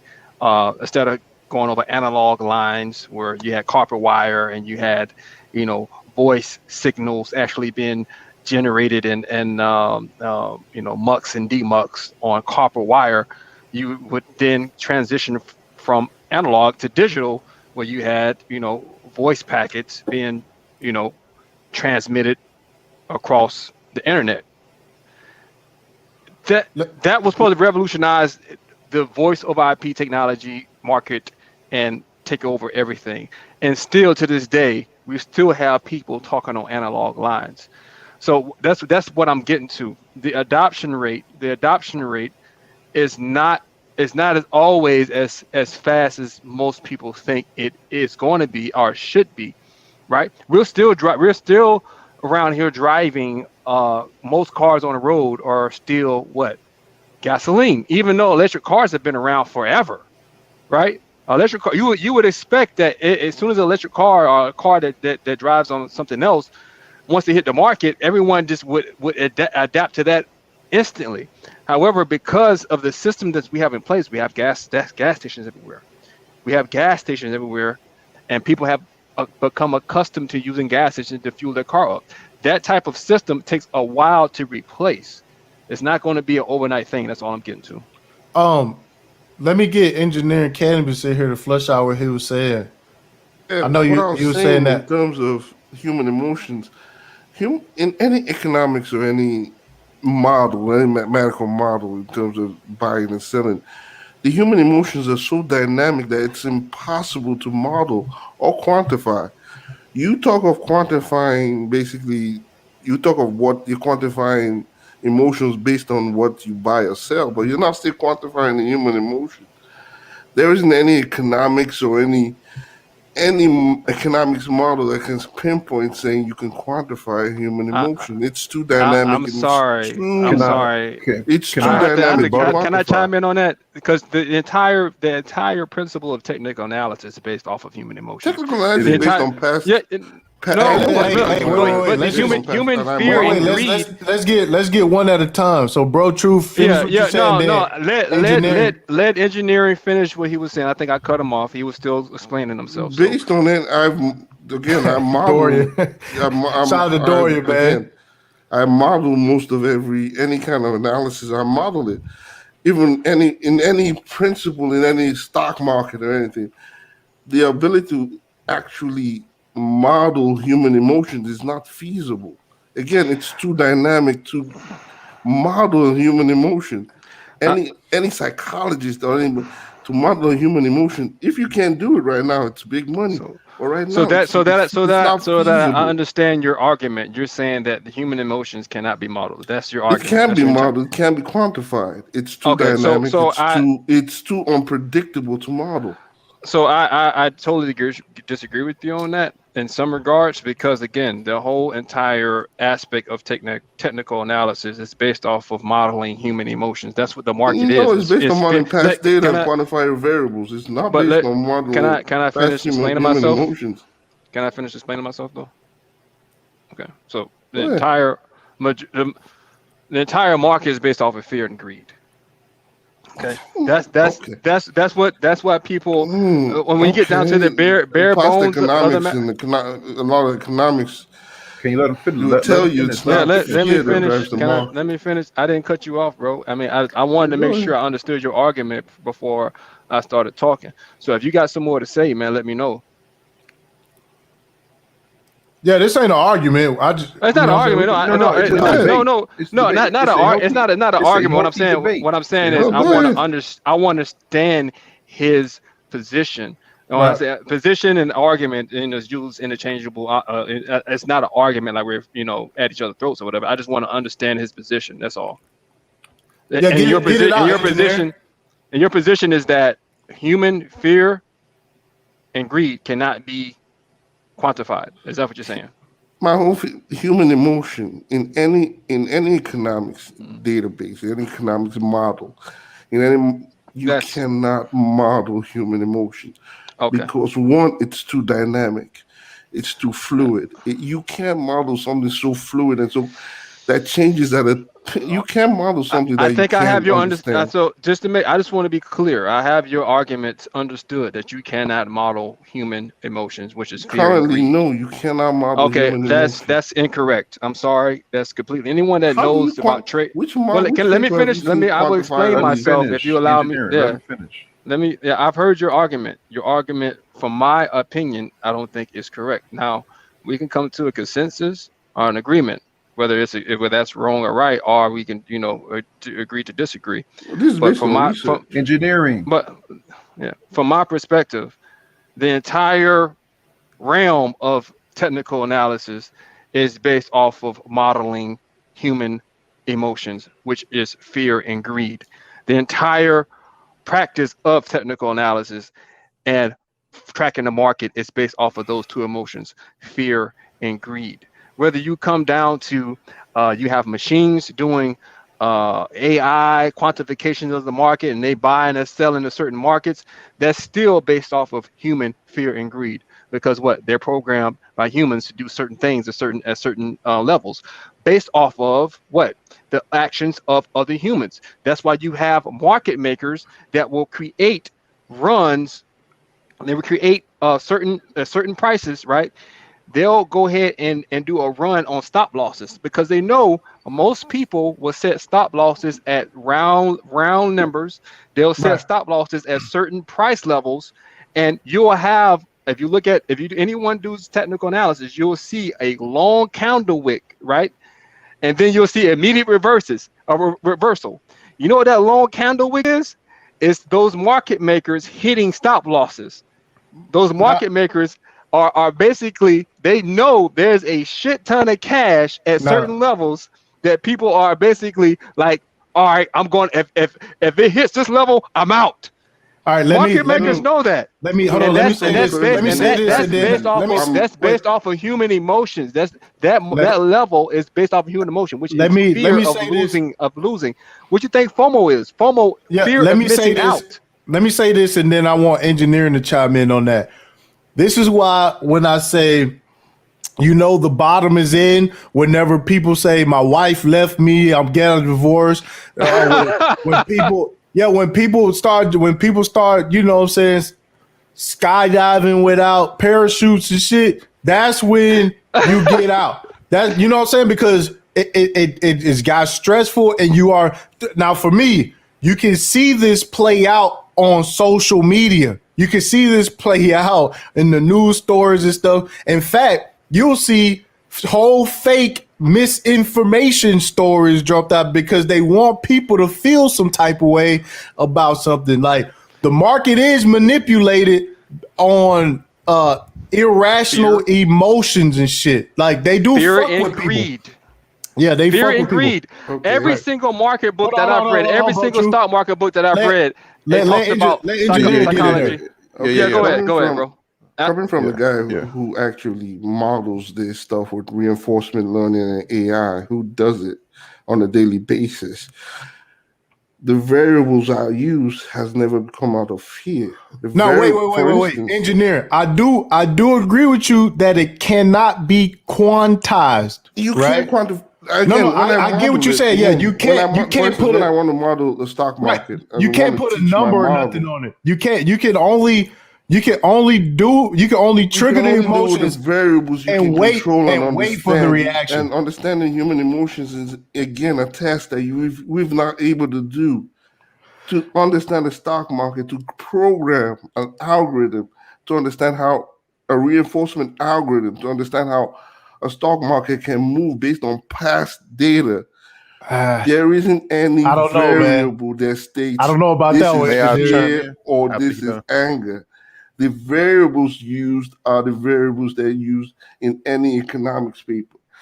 We're talking about two different things, though. Okay, hold on. Let Lionel go next. But I want to clarify the argument, though. Okay, just 1 second. I got him. Because right now we're talking about future prediction. Okay, the argument just shifted. Previously we were talking about quantification of fear and greed. Quantification of fear and greed is again, but it's the history. It's the historical. It still uses variables, not but my whole used in any model. Hey, engineer, I want to ensure that we are certainly on the same playing field and understanding of different arguments. Okay, so that way we can actually come to a consensus, or we can agree to disagree. Okay, so my argument is that fear and greed, which are human emotions, is the entire practice of technical analysis. Right? It's the historical view of human fear and greed quantified. That is my argument. Your argument is saying that that human fear and greed, which is the primary emotions within the market, cannot be quantified. It can be it can be predictable. It can be predictable, but I do not think it could be quantized. Quantize is put towards numbers and yeah, on you can put chart. a number on it. I don't believe you can do that. Yeah, that's what technical analysis is. It's the historical reference of human fear and greed. Right, and it's been quantified that's what I'm saying. on Even a chart. Wait. But that is in a range. But the whole premise is you have numbers that have been quantified and charted, and that formula I can on give that you chart that. is I can give based you that. off I can of give you human that. emotions. Right. So yeah, that's what I'm. That's the only argument I'm making. I can give you that. Yeah. And okay, if you was going to go ahead and do it on a chart that way, it would be numerical outcomes. Yeah, because the data. Yeah, so yeah, exactly. So that's where you have support and resistance levels. From levels of where buyers and sellers are basically making emotional decisions based off of fear and greed. So that's my point. I just want to clarify the arguments that we have here, so that we're not getting lost in the weeds. Right, because for me, the way I'm looking at it is how much fear. You see what I'm saying? How much fear? I don't think that you can quantize that. That's what I'm saying. You can't quantize. No, I got a question. The base level principle is whether or not fear and greed can be quantified. That's the base level principle. That's what we started this argument at. And my argument is that it can, and technical analysis is the way that it is. Engineering cannabis saying that it cannot be at all, but there was a shift made in this argument just now saying that it cannot be into the future. Unless I misunderstood that, I just want to make sure that we are not going into the weeds. We have to have a base argument.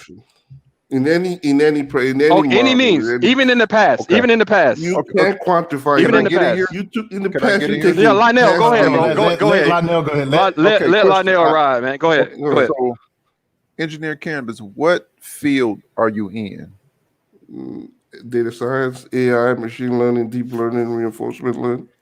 Okay, are you so, bro? Truth, what form of technical analysis do you use? What do you mean, like as far as what I use for indicators, or? No.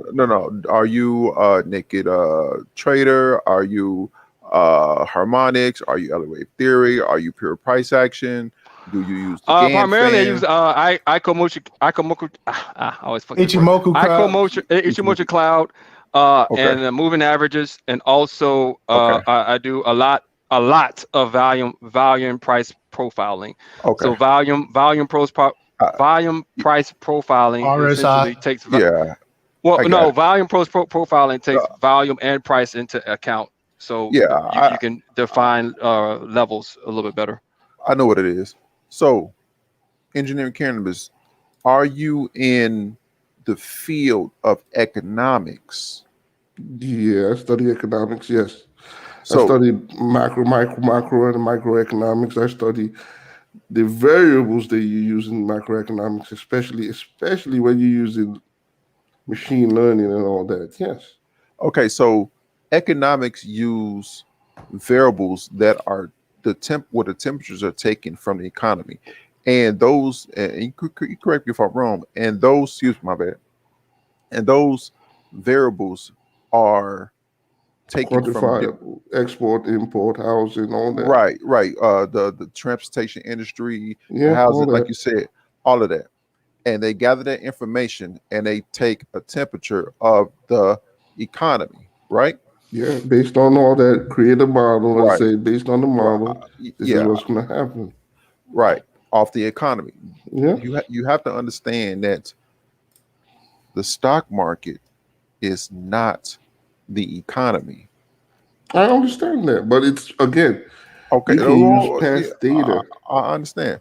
Now, with that said, what me and Bro Truth is saying that you do, the form of technical analysis I use is Elliott wave theory. And just to give you understand what Elliott wave theory is, this is coming from investopedia.com.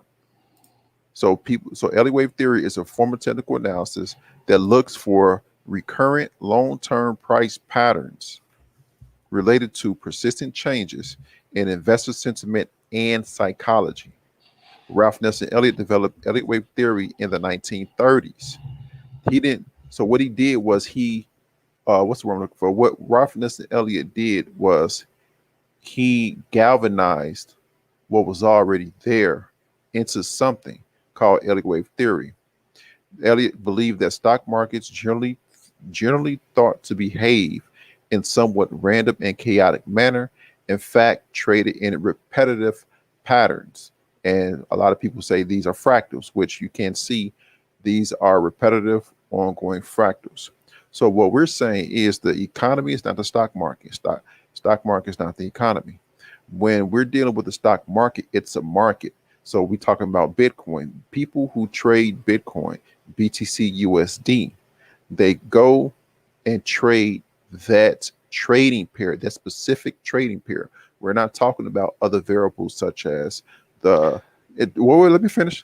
We're not talking about other variables such as transportation, housing, oil, energy, etc., etc., etc. We're talking about a specific market where people buy and sell and trade, sell and buy. And with that, there are patterns, there are trends. And these trends, they make chart patterns such as head and shoulders, such as flag patterns. And what me and Bro Truth are talking about is that mass human psychology. Yes, people are different on an individual level, but on a mass level, people are predictable in terms of what we're saying in the realm of technical analysis. That's what we're saying. One caveat I got to add to that, even across even the housing market, right? That still applies. Fear and greed still applies across all markets.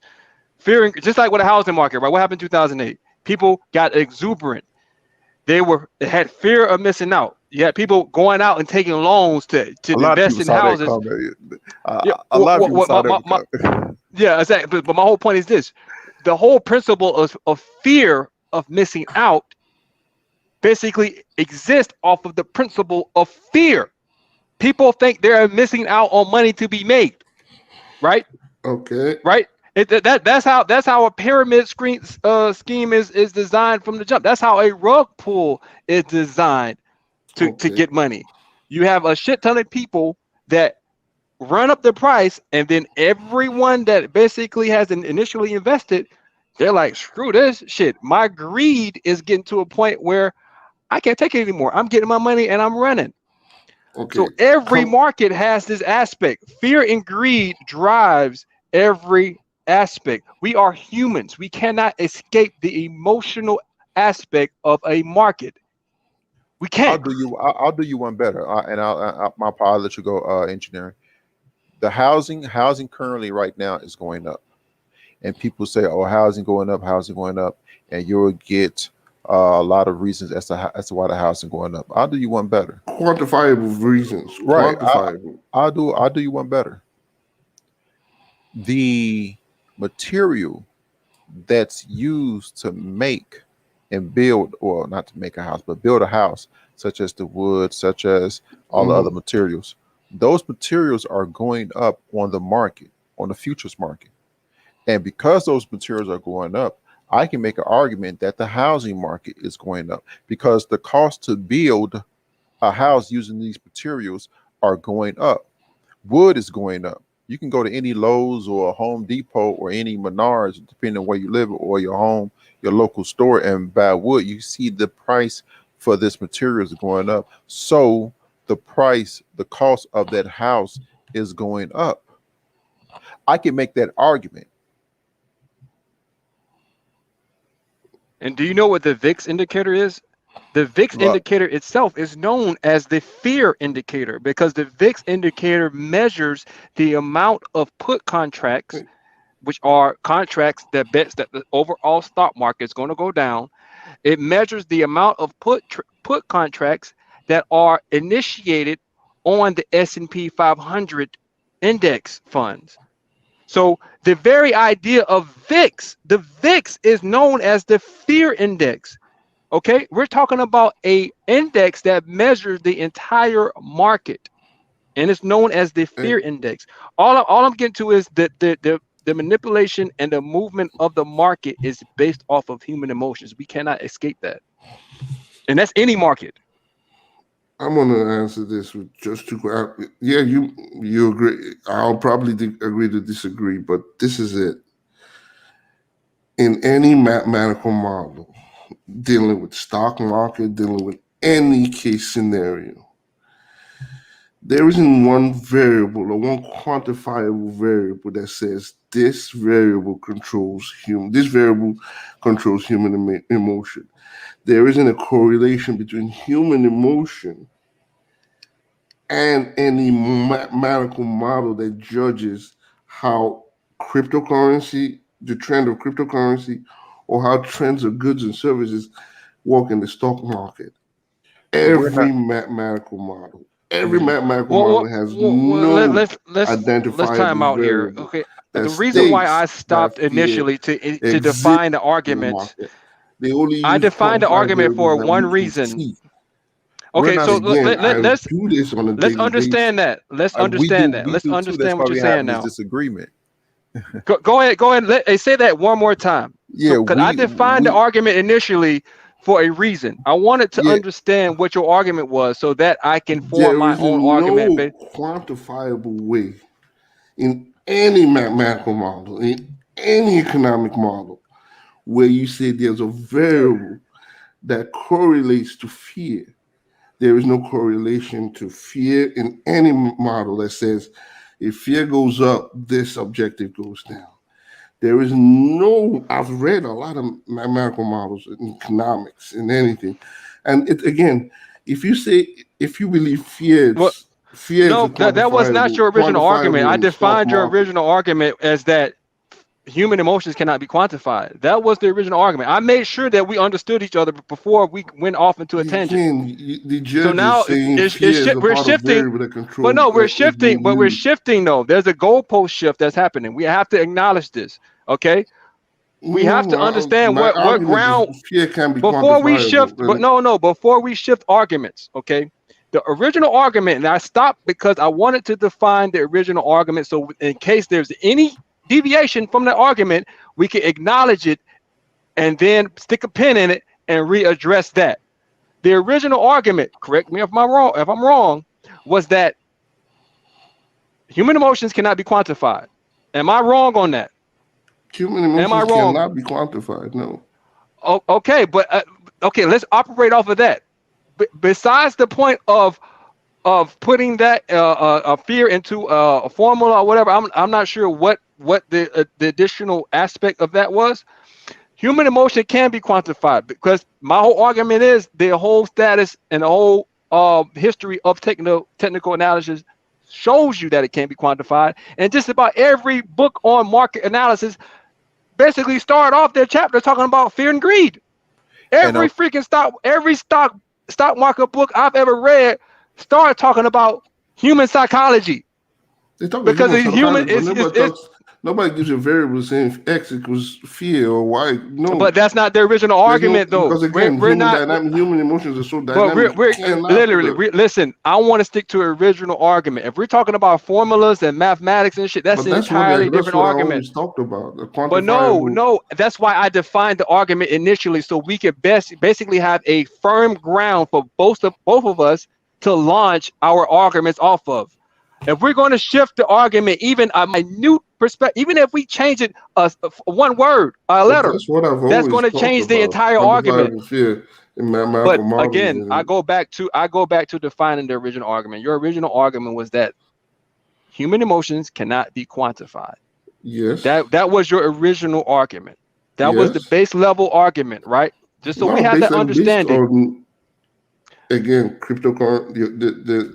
the cryptocurrency and also basically modeling the cryptocurrency. That was based on that. But I don't want to add all that bullshit on top of it. It I want to wasn't stick to the bullshit. It was original. based on that. But I want to stick to the original argument. So that way, if we want to move on to another argument, we want to add more onto it, then we can. We can add more onto it. But we must come to an agreement or an agreement to disagree on the original argument was that human emotions cannot be quantified. I put my argument up saying that they can. And you already know what the fuck I just said. I don't want to rehash the shit. Okay? So, based off of the original argument, how are you going to refute that? Do not add any additional aspects to that. We're arguing whether or not human emotions can be quantified. I'm arguing it based on my experience and based on economics and based on what economic models and all that. Human emotions is never modeled in any economic model. In any economic model, human emotions is never a part of it. Human emotions can never be a part of it. It's too dynamic. And that's what I've been stating. This is wild, man. I'll say this. I'll say this. I'll say this. For me, in technical analysis, we're measuring what humans are already doing.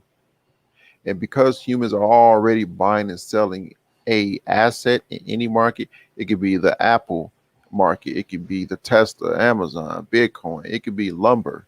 We're saying because of this, the trend has changed. We're in a bull market since last year March. It's easy to see that if you look at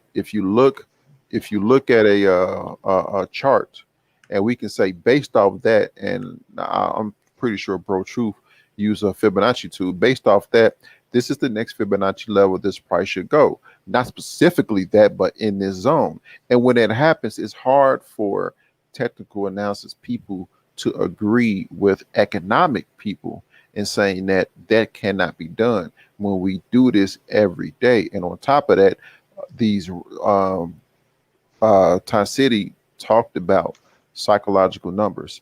If people, let me finish. If people say, no, go ahead, bro. I was just reading. Oh, my bad. I thought you were about to jump in. Nah, man. My bad. Go ahead, man. Go ahead. If people say, "Oh, I'm gonna sell Doge at $1," $1 is a nice round psychological number. Well, I'm gonna sell at 95 cents. That is quantified. Well, now I would say quantifiable, but that can be measured. If people go to the store and they buy a candy bar for 99 cents, but not $1, these people who are selling this stuff, they are manipulating that human psychology. If you'll say, well, nah, $1.01 is too expensive, but 99 cents is just right. You see it all around you. Why do they put candy right in front of the register? Because they know people sitting there, standing there, waiting in line. It's a higher probability that this human thought will see that and say, well, I'm gonna add that in this king size Snicker bar. It may not be quantifiable in your field, but human thoughts and emotions is quantifiable. My bad. Wow, I had to burp. My bad. Let me finish. I got like 10 more seconds. 10 more seconds. Human thought and emotions is quantifiable in technical analysis. It's quantifiable in market advertising. You can maybe not quantifiable in terms of what you may be thinking about, but it can definitely be manipulated. It can definitely be weighed, and it can definitely be predicted upon. And one way that it can be quantified is, are you finished? I didn't mean to cut you off. Yeah. My bad. I'm done. Okay. So one way that it can be quantified, that just came to me. Volatility. Volatility in the instrument is the direct measurement of fear and greed. Volatility is the speed of price, right, across time. So the more compression you have in time and price, the higher the volatility is going to be. Meaning, volatility is neither good or bad. It's just volatility. Whether you have volatility going up or volatility going down, that price and time compression, whether it be prices going up, where you have a limited supply and a high demand, guess what? That means you have a shit ton of people that want a particular product or a particular stock or a particular cryptocurrency, and it's not that much around. You have a shit ton of demand and a little bit limited supply, and then that increases the volatility of that particular underlying instrument, whether we're talking about coal, whether we're talking about gas, whether we're talking about Tesla, whether we're talking about Bitcoin, whether we're talking about Ethereum. Regardless, volatility is a direct measurement of fear and greed. Volatility is going to let you know exactly where you are on the fear and greed perspective in any instrument. That's where your measurement come in at. All right. Wow, wow, wow. No, don't stop us. Don't stop us. Yo, hey, listen, man. Hey. We got all that flushed out. Everybody got it out. Let me say this. I'll even say this. When people, we already know when people get money, they're going to buy some Lambos. And what the Lambo store going to do? Up the prices. That you can see that coming from a mile away. They go up the fucking prices. When the news media say all these people made money, and this is my way of segueing back into crypto. And when news people say, "Oh, all these you got 100 million people made millionaires overnight," I'm using 100 million people just an arbitrary number. And they interview people. Well, what you gonna do with your riches? I'm gonna buy me a purple Lamborghini. The Lamborghini store gonna say, up the prices on this. You want that purple Lamborghini? Well, we're gonna sell you this brand new metallic purple. It's cost $10,000 more dollars. They see them coming a mile away. Yep. All right. Now, here we go. Nigeria. All right. They're going to be piloting their CBDC in October. Now, it doesn't say who they working with or what they trying to launch it on.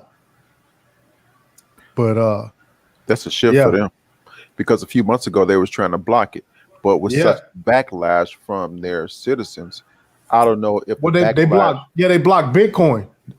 So this may be their way to saying, well, we're going to block Bitcoin, but we're going to give you this cryptocurrency. No, in their mind, they're probably saying this is a cryptocurrency too, this central bank digital currency.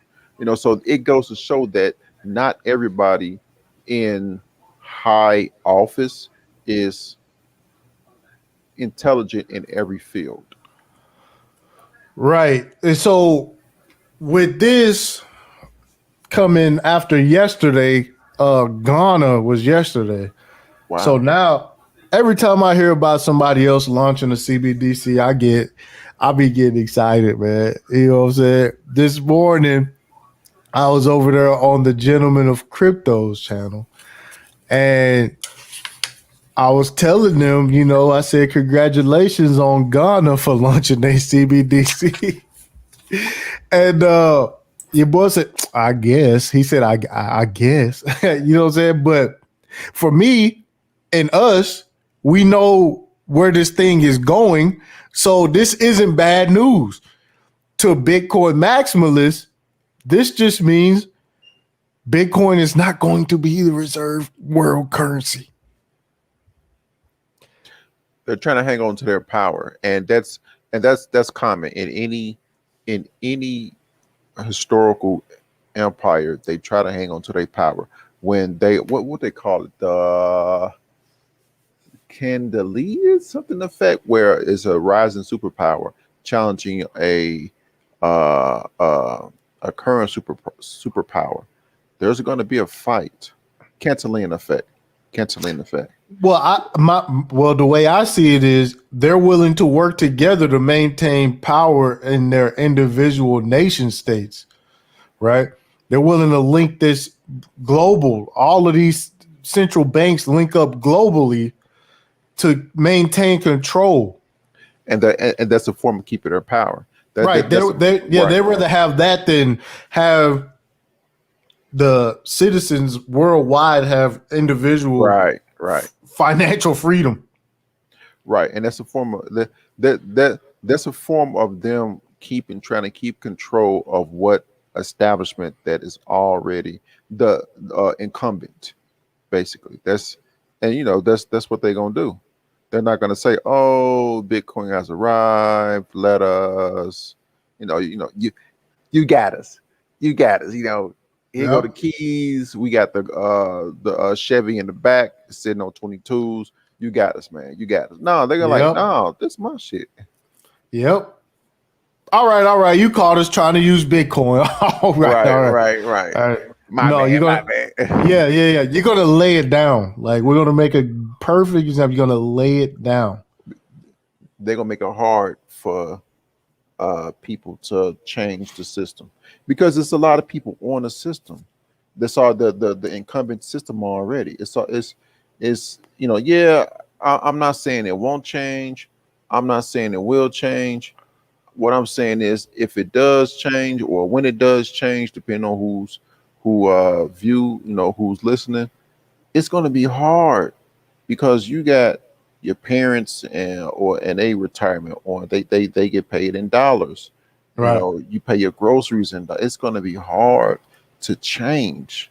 Hey, Mike Jones, man, jump in here, man. We ain't forgot about you. Man. My bad.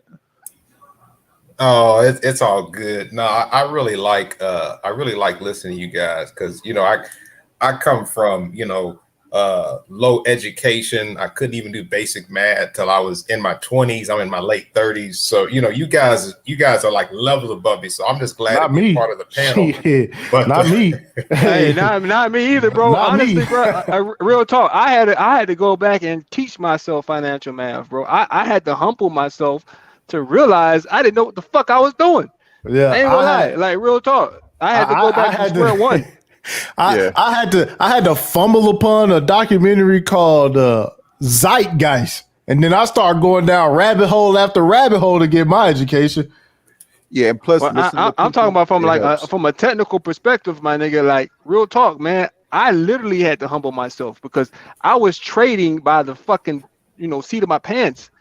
And just like everyone that comes into any market, right? They think they know what the fuck they're doing. Like I had that chest out, man.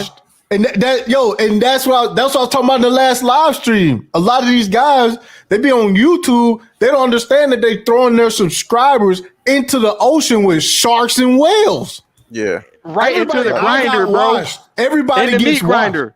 Yeah, I got washed. How you think I had to learn how to swing trade because I lost 10,000. I was on my last 500. Then I said, man, this 500 got to turn it to 1,200 by the end of the month.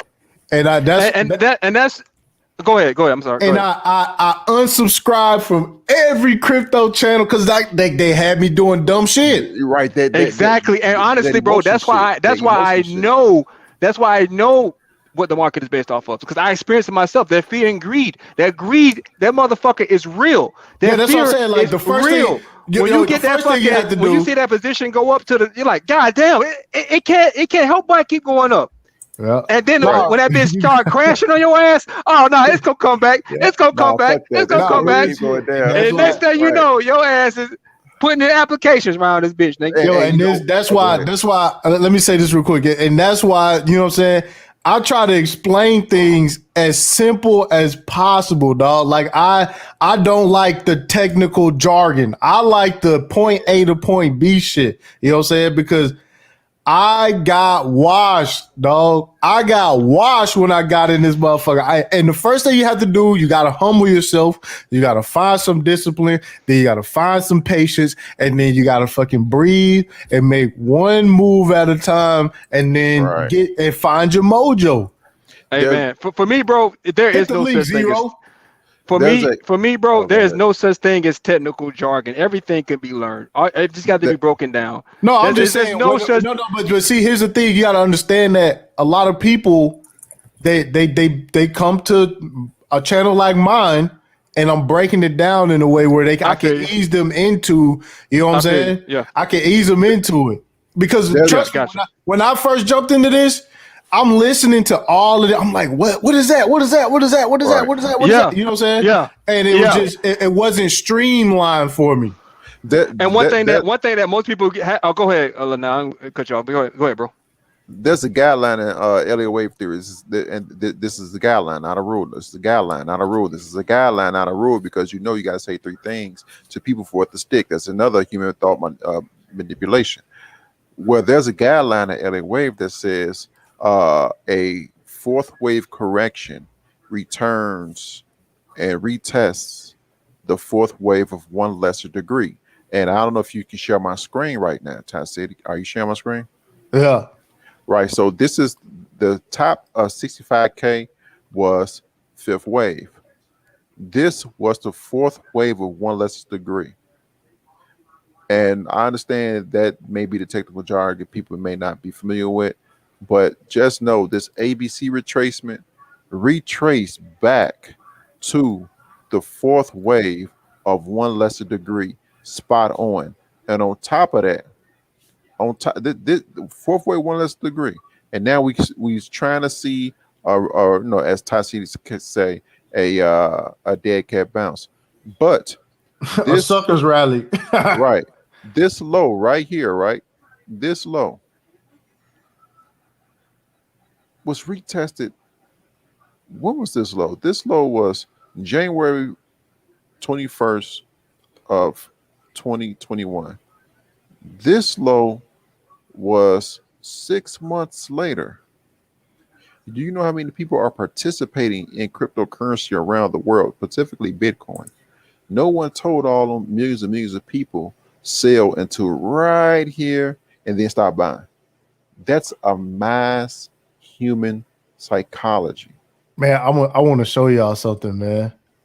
And let me see if I can find this, man. Y'all want And I'd like to ask the panel one more question, and that'll be it for the evening.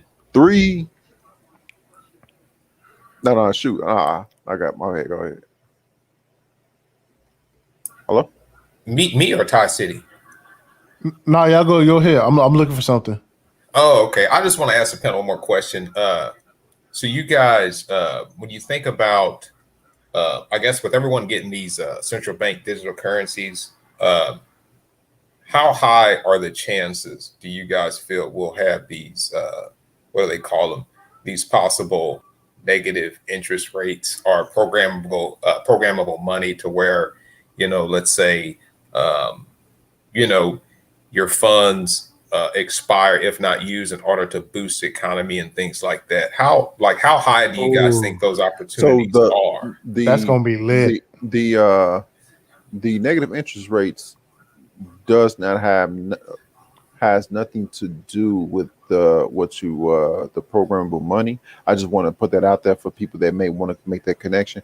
The negative interest rates is basically, the bank is not paying you for lending the money that you keep with that establishment, that bank. They're taking it away. That's negative interest rate. So basically the money you have in your bank, you are paying the bank to keep and stash your money in that bank every month. It may be, whatever percentage it may be. But the central bank digital currencies and the programmable money, there's something different. So what that is basically saying is, I'll take China for example, because that's they're trying to do this to keep the money velocity, and that's basically how fast and how much a dollar rotates or money rotates in a economy.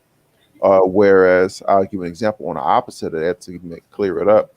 So say everybody that's listening right now is we buy from somebody because you got a store and this person got an ice cream stand. So that money is rotating within all 68 people.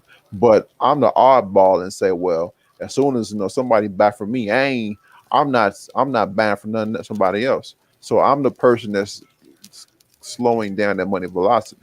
So what China is saying is, since we're gonna implement this central bank digital currency, well, it's programmable, and if you don't spend that money, and this is just an easy explanation, if you don't spend that money within this new money you're getting within an arbitrary time frame, we're going to take it from you. So how do you feel like? What do you think? What do you think of Just a quick question and the initial. So I guess my understanding of your question was the level of control shifting from a paper fiat currency to a digital fiat currency. Is that the premise? Well, basically, what I was thinking is like, do you guys feel it's going to happen? And I guess basically my side question to that is, if it happens, what do you think would be what's like the best thing to do? Like a lot of people talk about this, but they don't have like a plan B. Like, what do you do if that happens? Yeah, man, there's a lot of unknown variables in there, right? And no one can sit here and say do X, Y, Z, and this you'll be okay, right? Because I mean, this is something that has never been done in world history. The transition over from this, analog paper currency over into digital currency. This is the world first. Now you can make educated guesses. You can, understand the landscape, just like a quarterback reading the field. He gonna see who the hell is open based off of the play they ran. So each play is different. Yeah. Now whether or not the catcher will get the ball, that's entirely up to the catcher and the defense of the other team. There's a lot of different variables in there. However, that play is designed to get a particular catcher the ball at that particular time, right? So you can't throw that pass, and if you basically line up everything perfectly, you can make that educated decision. But from understanding what the currency is going to do, digital currency is going to do, is going to provide the Fed to basically have way more control on interest rates. They can be able to manipulate interest rates overnight. It's going to be awesome. The sheep are going to love it. I think they will love it. The sheep are gonna, man. Are you serious, bro? The sheep are gonna, man. They could go and beg Congress to do it, and they man, what? And there will be no more under the cover money, under the radar money, under the table money. It's gonna be all gone. It ain't no. I'm gonna have a barbershop and I'm operated. Cutting grass. No, none of that. Yeah. I'm gonna use Monero, but Monero won't be allowed on these public blockchains. Yeah. So that is ultimately what the end goal is ultimate control. Anytime you talk about centralization of a currency, it's basically for the benefit of a small few select, cadre of individuals. It's gonna be so lit, man. You don't even know how they're gonna beg for this, and they're gonna feel like, oh, we're so innovative, and this is so awesome. Yeah. So again, from a prediction standpoint, man, there's really no way to like nail down, oh, this is what's going to happen. We can all say, I think XYZ is going to happen, but there's so many different variables. There's so many different currencies. There's so many different asset classes that have an effect on the U.S. dollar and the deployment of digital assets as a whole. So it's all we can do is speculate, really. All right. Well, I appreciate that. I'll go ahead and hop off of here. But thanks again, guys. I really appreciate y'all having me on and talking to you today. Hey, man, that's what's up, man. Let me do this real quick because I want to show y'all something, man. I do want to show y'all something. Give me 1 second.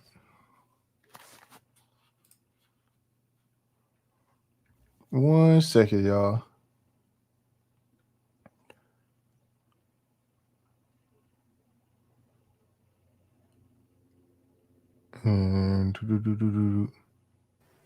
Yo, man, I've been talking and I was muted. My goodness.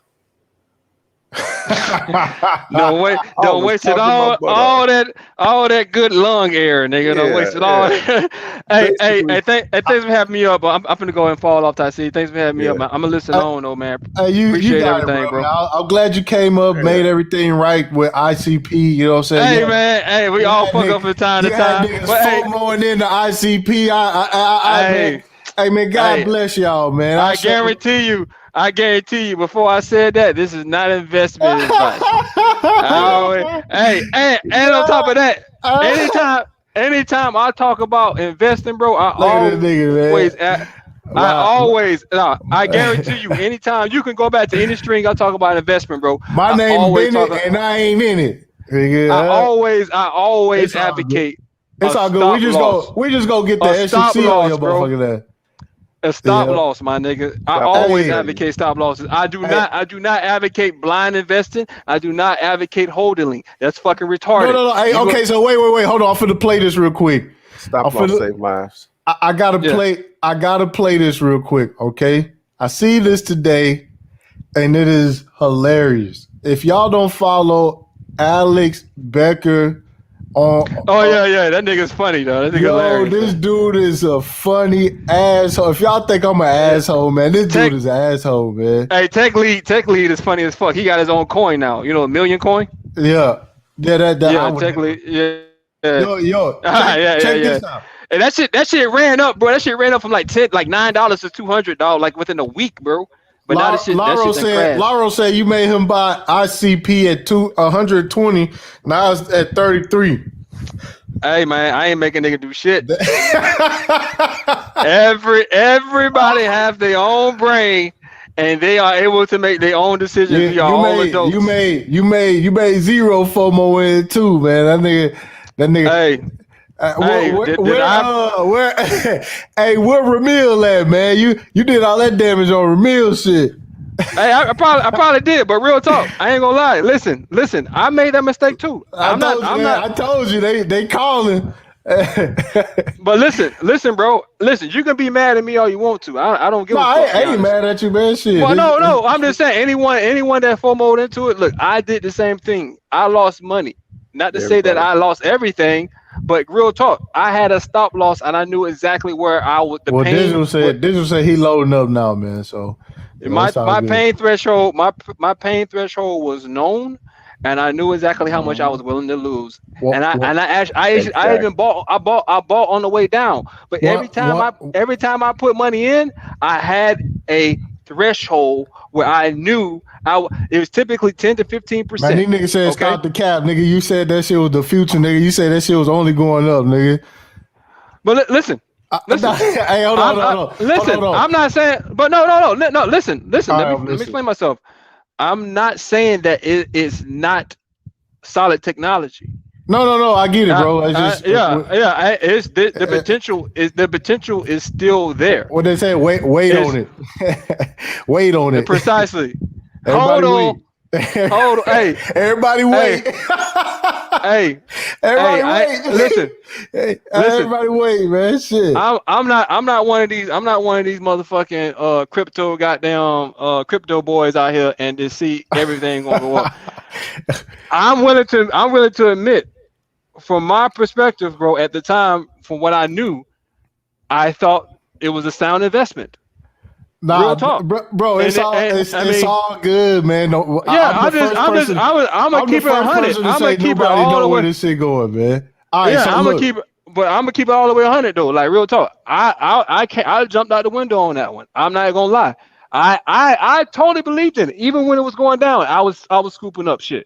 No, but again, you got a dollar. But again, real talk. It got to a point where the price got so low. Well, I was like, I'm not putting anything else in it. And if my stop losses get hit, they get hit. Every single trade I make is going to have a stop loss. I'm not going to go bank. I'm not going to lose everything because again, I've been trading long enough to know to have a pain threshold with every trade. And every time I talk to brothers on any stream, I always advocate for brothers to have a stop loss. Know exactly when you're going to get out. Do not just FOMO into shit and think it's going to go up because the likelihood that it may go down is 50-50. Anytime you put your money in the market, not to say that you can have all the technical analysis in the world. You can have all the indicators going in your favor, but then something out of left field comes, a lawsuit, or a war. Somebody Biden fucking farts out his heart. Bro, it's all good, fam. Like we here for you, man. We don't judge over here, man. Well, I'm just saying, if any brothers out there, motherfucker, took my investment advice, hey, listen, man, and they lost their whole goddamn house, bro. Hey, listen. Hey, everything comes down to personal responsibility. Do not be mad at me, my nigga. That's all I'm saying. Man. Hey, listen, man. We don't judge over here, man. But we do make fun of the people who buy the top. But you know, long as you learn, Hey, long hey, as you man, I learn your made fun lesson. of. Hey, I made fun of my FOMO ass too, man. Honestly, bro. I ain't gonna lie. I do feel some kind of way about brothers that may have listened to my Oh, advice. it's all good, man. You just I wrecked them. no, honestly, no. I Your just wrecked kids them. You won't go know. to college, but it's all Yeah, man. good, Hey, man. man. Yeah, So you know you only eating ramen yeah, noodles they for like going a to year. they headed towards foreclosure, but that's all right, man. Hey, man. They'll be all right. They're all right. That's They'll always learn not community to. college. They'll learn not to listen to random panelist niggas in the Hey, future. man. What do you need a car for, man? Cars are overrated. They'll be all right, man. You know, you just got their shit repoed, but I mean, it's all good, man. Hey, It's all man. The good, thing man. is, bro. Hey, man. Tough times make hard individuals, man. Hey, look who popped up. Here come Mr. G right here, man. This our favorite Bitcoin maximalist, dog. He pop up here now, man. What's up with you, Mr. G? Hey, Mr. G, I'm finna play this clip for y'all, man. This one for Mr. G, Zero, and you, bro. Truth, you know what I'm saying? And Lionel. Lionel has coined the term razor blade slide, okay? For you hodlers, y'all get on that razor blade slide and ride to the bottom. This ain't, again, bro, this is not for me, my nigga. I don't ride shit to the bottom. I've learned my lesson, my nigga. I learned my lesson in the stock market, bro. I use three commas, and also use Qcoin. Every single fucking trade, I don't give a fuck. I'm putting $5 online. Every single trade I put on have a 10 to 15% stop loss, trailing stop loss that no matter if it's hit, I put the trade on. I let that motherfucker do what it's gonna do. I don't put a trade on unless I have a stop loss, bro. That's real talk. Once again, this is the Logic Sphere. I am your host, TipTycity. If you are new to the channel, hit the subscribe button, hit the like button, and share it with your favorite Bitcoin maximalist, your favorite moon boy, your favorite invisible Lambo rider. You know what I'm saying? The ICP, don't forget the ICP astronauts, my nigga. Oh, yeah. You ICP astronaut. Nigga. Hey, man, I still got my suit in the, I got my suit in the closet. I got my suit in the closet, nigga. My suit in the closet is ready. Do you know how far away $33 is from $120, nigga? Yes, I do. Yeah, I do. I personally do. That's pretty hard. Hold on. Let me get this going real quick because people rolled the XRP slide from $2 down to 54 cents, I believe, and nigga, that Doge slide, nigga. That motherfucking Doge slide. Motherfucker was like multi-millionaires with Dogecoin, bro. Motherfucker was multi-millionaires. I mean, life-changing money wiped out overnight, bro. Play the video. So again, man, any brother that took my listen, man, any brother that took my advice, man, on any other stream, bro, again, you know, no, it's all good, man. I mean, I just want to explain myself, bro. Bro. Like, we don't believe in that shit over here, bro. Everybody is accountable for their own financial. Exactly. That's what I'm saying. Listen. You ain't got to apologize. If you listen to me, wait, hold on. If you listen to me and you lost money, I don't give a fuck. That's just your money, nigga. What the fuck? Yeah, I was gonna say that, but in a more politically correct kind of way. But yeah, exactly. Nah, because niggas know not to come after me already. I don't give a fuck. That's why I don't really do no disclaimers either. Niggas already know what it is over here. Yo, listen, if you do this with your money, that's your fault, nigga. What the fuck? Hey, stop loss. That's all I gotta say. That's my last word on the motherfucking panel. Man. Anytime you put your money up, you ain't even gotta put a stop loss. You ain't even gotta put a stop loss if you don't want to. That's your money, nigga. Do what the fuck you want to do with it, man. Yeah, but my gospel is stop loss. That's my gospel, and I'm gonna stick to it until the day I die, my nigga. Hey, y'all stay up, man. Hey, thanks for having me up, bro. I gotta run this clip for you real quick. But yeah, real shit. I don't give a fuck about it. I'm gonna listen to it offline, bro, because I gotta get ready and get the fuck out. I gotta hit this town, man. These hoes waiting on me, man. Man, get the fuck out of here, man. I gotta hit the town, man. Man, let me get this nigga out of here, man. This nigga over here with this lying ass nigga, man. Hey, listen. Hey, I don't give a shit about what you do with your money, man. You know what I'm saying? I'm just being honest. Yeah, Mo. Yeah, this strictly for entertainment purposes only, nigga. If you listen to a high school dropout on YouTube, nigga, that's your fault, nigga. Huh? Yeah. Repeatedly said not to fuck with Bitcoin. Repeatedly said not to touch it. Yeah, they don't care. Yeah, TipTycity made me homeless. I blew my college tuition, nigga. You probably wasn't college material, nigga. If you was taking advice from YouTube niggas like me, let me run this shit real quick, cause the shit was funny as fuck. I had to watch this shit like 3 or 4 times, and and Lionel, this shit remind me of you and Zero, bro. This thing.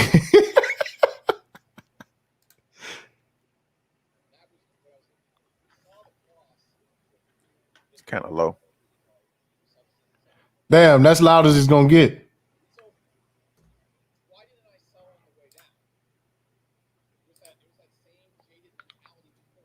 Fair use. Fair use. I gotta stop this because man, y'all know how they get on this with this copyright strike. The copyright strikes. Let's go.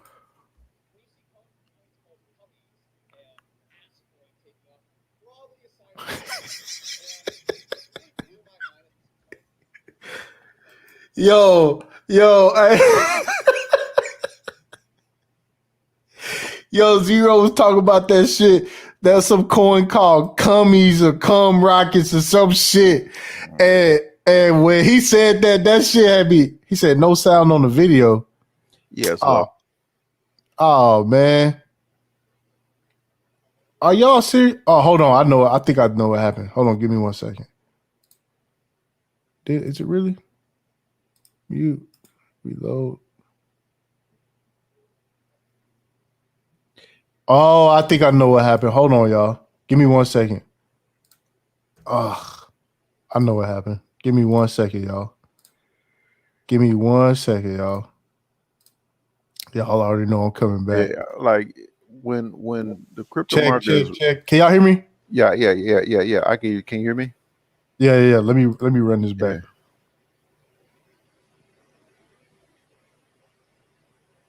Okay, here we go. Oh, I think hold on. Okay, here we go. Yo, this shit was funny as hell. The same exact thing with the top ones. Okay. And so why didn't I sell on the way down? It was that same jaded Hold on. capitulated and it all went down. You see these things kind of go in order, even with their crashes right now. And so this is what messed me up because I was sitting around waiting like a goblin for these micro cap pumps. They didn't come because they're all in the meme coins. And so my strategy was as soon as these pumped, exit. That was what I was looking for because we saw the cross with Ethereum and Bitcoin happen really hard. And we saw the same exact thing with the top ones. Okay. And so why didn't I sell on the way down? It was that same jaded mentality before that I didn't think it was the top. Okay, even though I saw literally every single Yo, fair use.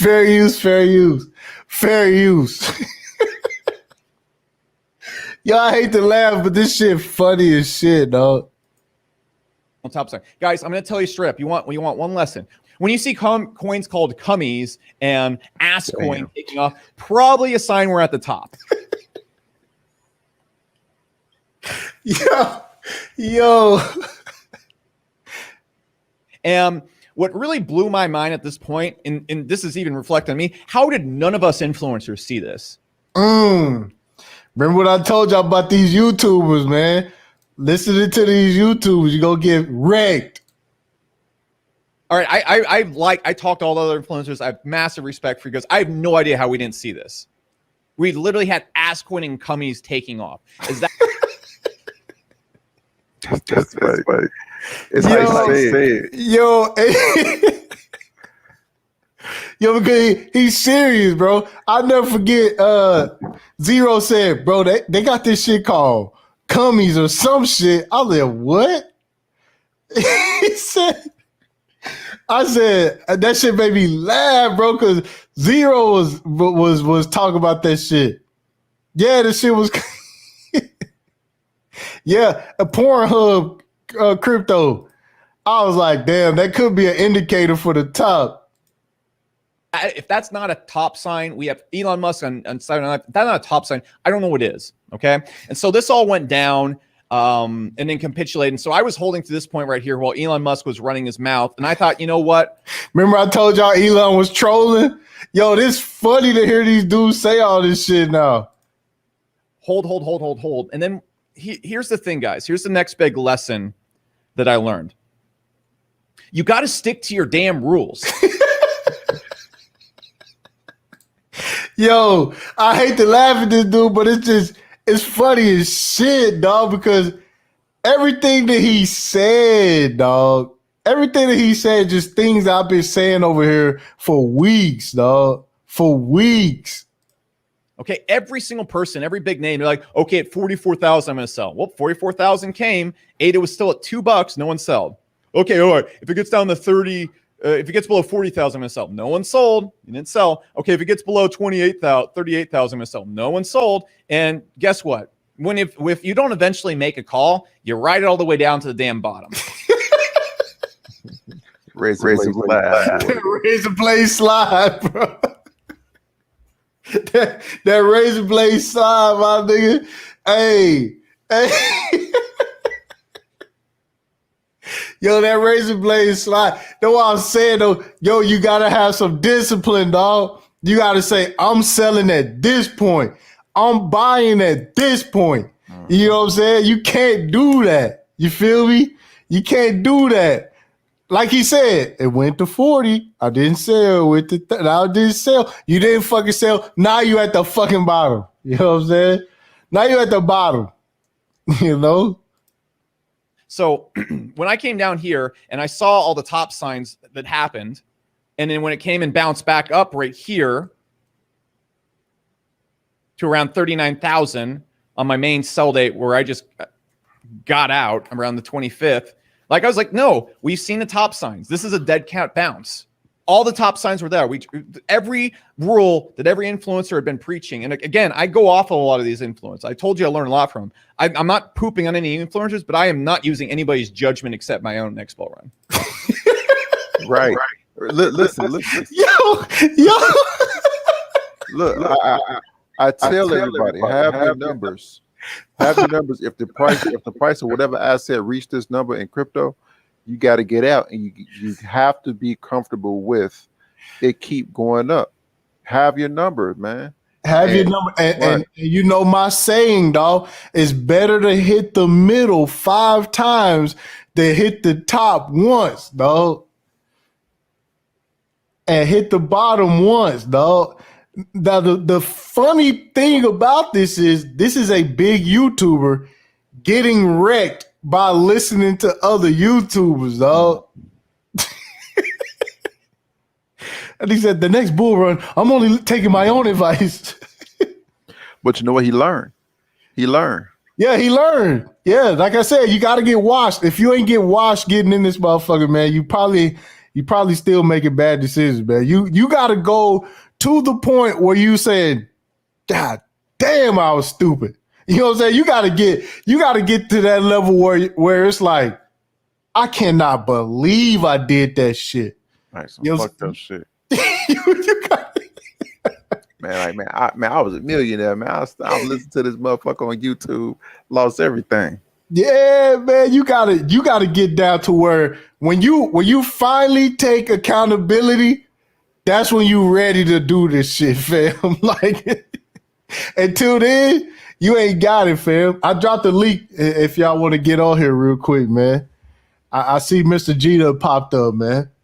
You know what I'm saying? You late. We already talked a lot of shit about Bitcoin, but you can watch the replay.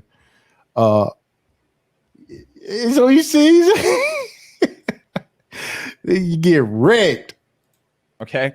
That said, everybody's sitting here looking at this and they're saying, okay, if we see a 50% dip, I'm going to sell. We saw the 50% damn dip. We saw every single sign of a bear market.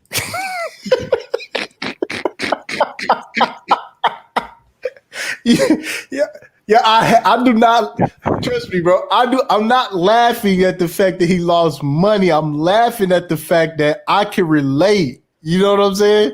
Like I can relate, dog. Like just you know, we going down. I went down with it, man. You know?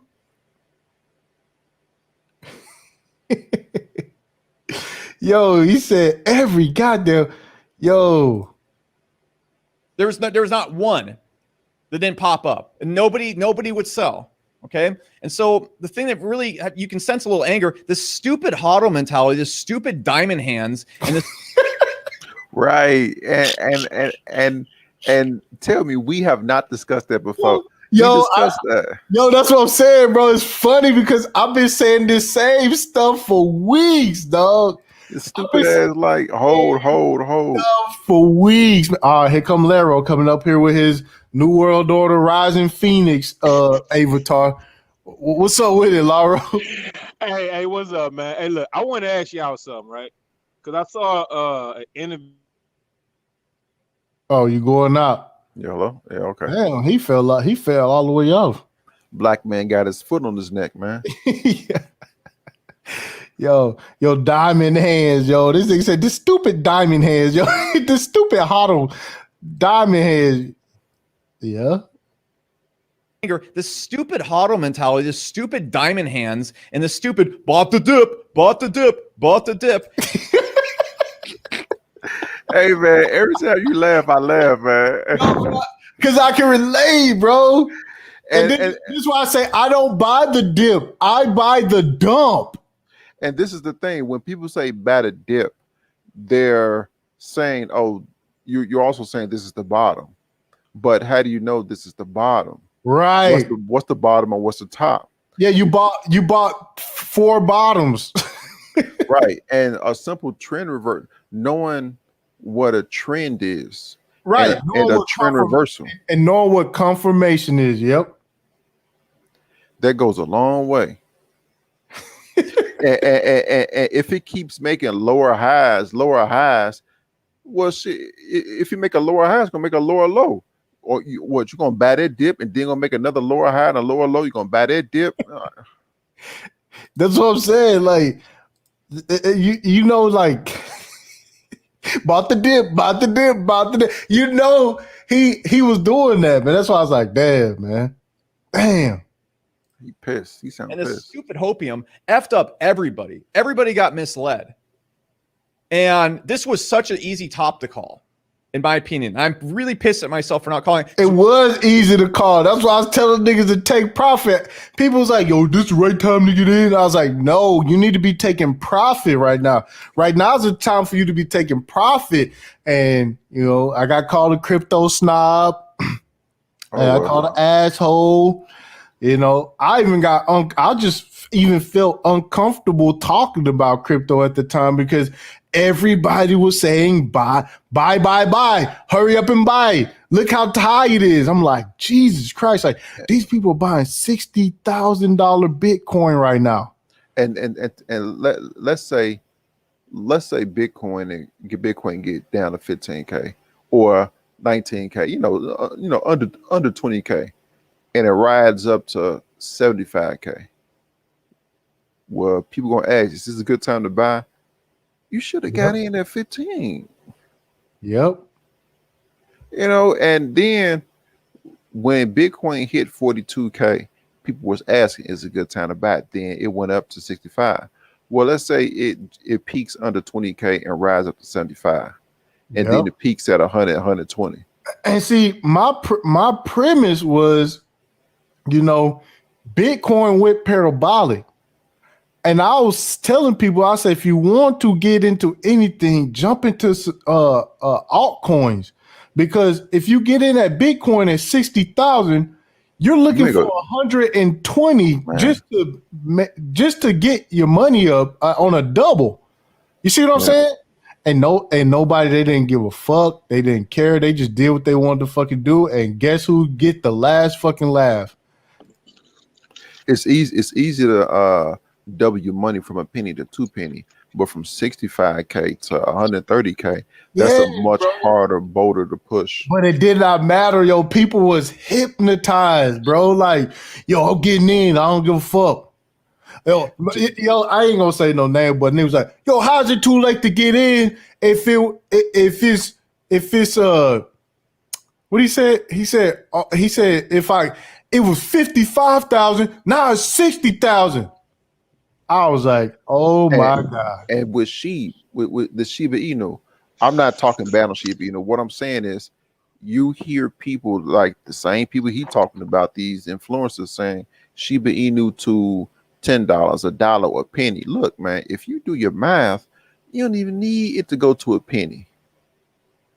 That's why I say have your numbers. Yeah, if absolutely. you have your numbers, shit, okay, if Shiba Inu go to a penny, fantastic. Congratulations all around. You know what? Hold on. Hey, Mr. G, you gotta disconnect and connect again and say you're not connected. Now, hold up. Before Mr. G come in, let me get this out because I'm gonna ask y'all a couple of questions and I'm gonna get out. All right, Linnell, let me ask you a question. Woo. Now, when you saying on the Shiba Inu, now if I throw $100 on Shiba and I get like 14,000, coins or whatever, right? I'm not losing anything, right? So I understand, okay, if we living in like, okay, let me double my money, right? Okay. But everybody want to take home run swings. Everybody want to take moonshots instead of just trying to double their money along the way. Okay, I get into this at this price. Let me make a number, right? But the average person, they trying to go home run derby, bro. And they just real talk. The average person is just like the investor. Yeah, but That's why I think it get real shaky though, Lauro. Like it does. Because those people, they want to take the moonshot, but they also the first to sell. Right. And on top of that, they also are the ones that are hold through pain because they want their moonshot. Like they want Shiba to go to $1. I'm just saying $1 because it's a nice round number. And that want becomes an emotion. They want this. Price don't give a fuck about what you want. Price gonna do its thing. If it hits $1, fine.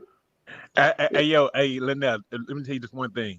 Now, a lot of guys, I know Ty said he never liked it, right?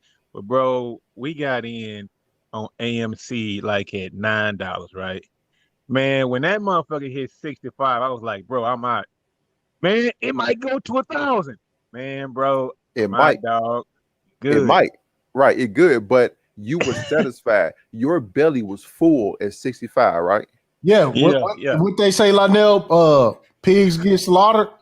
Right. So like I said, have your number and you have to be okay for the price to keep going up.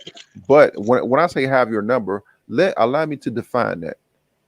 Write down, I don't care if it's a piece of paper, back of a napkin, envelope, Excel spreadsheet, what will make you free for the rest of your life or for the intermediate? What bills can you get rid of? Can you pay?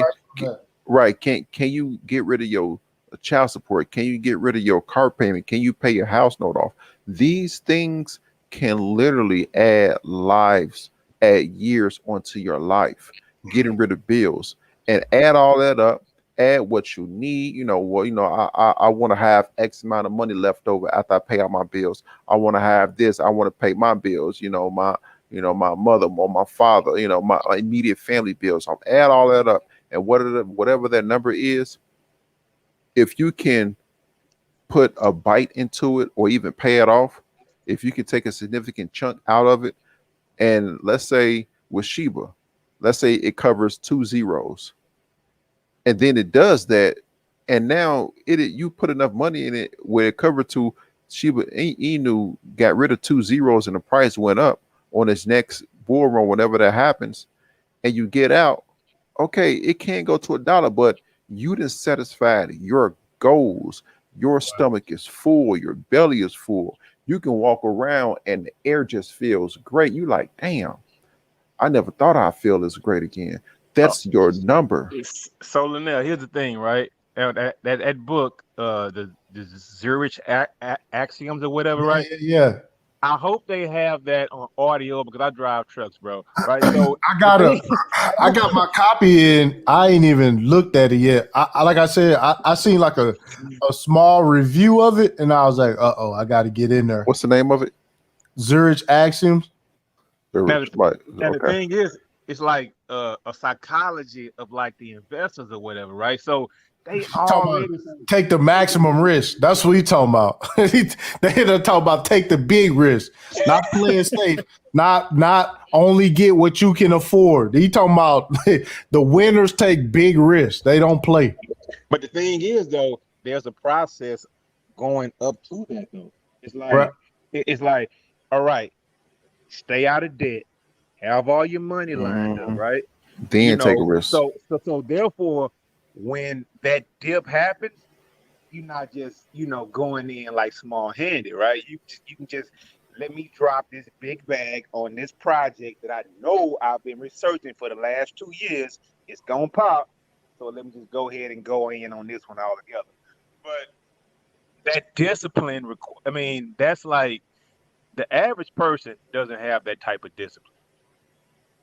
Because we on here and we listening to everything that's gonna pop. This is going to the moon, especially like with all these social media services or whatever, right? Man, you can have a billion guys on here telling you that everything is going to the moon, bro.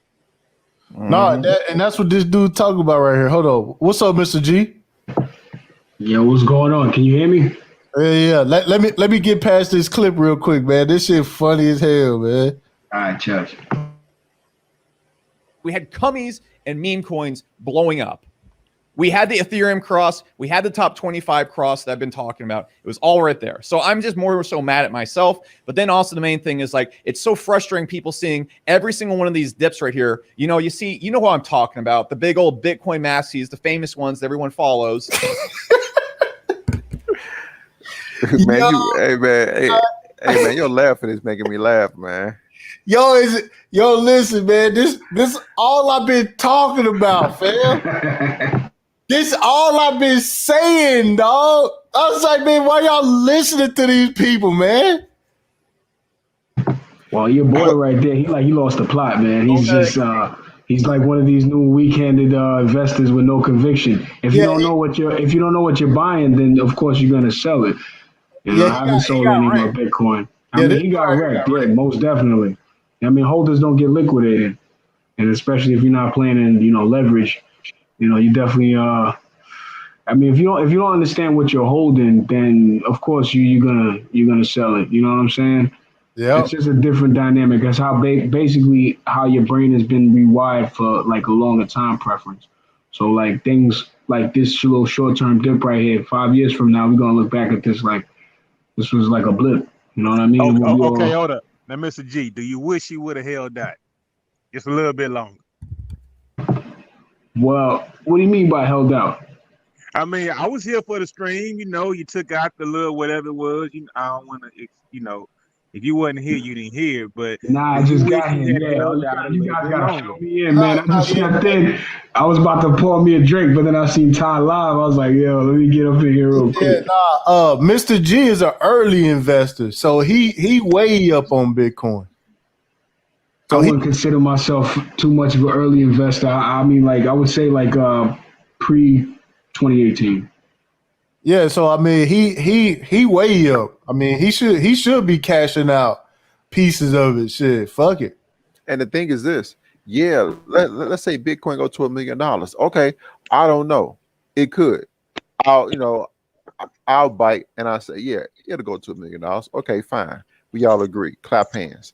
But what I'm saying is there's a whole lot of peaks and troughs in between 33,000 and $1 million. And a lot of people can set themselves up between now and $1 million and then sell at the top. You got to understand what's the trend reversal. Sell at the top or near the top and sell and buy back near the bottom. I ain't talking about pick the top, pick the bottom. I'm talking about near. And then you satisfy your bills, get that new car, get the new house, trick a little on the side, and then back near the bottom. And by the time Bitcoin get to 1 million, that's just extra frosting on top of the cake. You have to look at these charts, and if you don't know what you're looking at, learn. There's people here. There's me. There's Dollar Will. I'll learn from Dollar Will. Yeah, Dollar Will, man. Dollar Will don't be pulling up, man. Oh man, he be in the background on everybody live, man. Oh, okay. Hey, Yeah, you know Oh, what? I'm gonna yeah. let y'all. I'm gonna let y'all have it. Let me ask you a question. About how long did it take y'all to learn those Fibonacci charts or whatever, right? I still for don't me. know what those are. Oh, I'm for not me. an expert trader at all. Yeah. For me, I mean, man, the thing is, it's so volatile that you could just look at the chart and see supports and resistance levels. Like it's easy. I hate to say it like that, but it's easy to spot. Yeah, that's a fact. What Yo, it, can I jump in on this one? oh, go ahead. I can say like for yesterday. Okay, so like for 2 days, like right after the Bitcoin conference, we had like a daily high of like 32. It was like 32,200, and we basically yesterday and leading up to today, we basically like we made like a short term higher high. So that was basically my technical analysis for setting like a higher stop loss.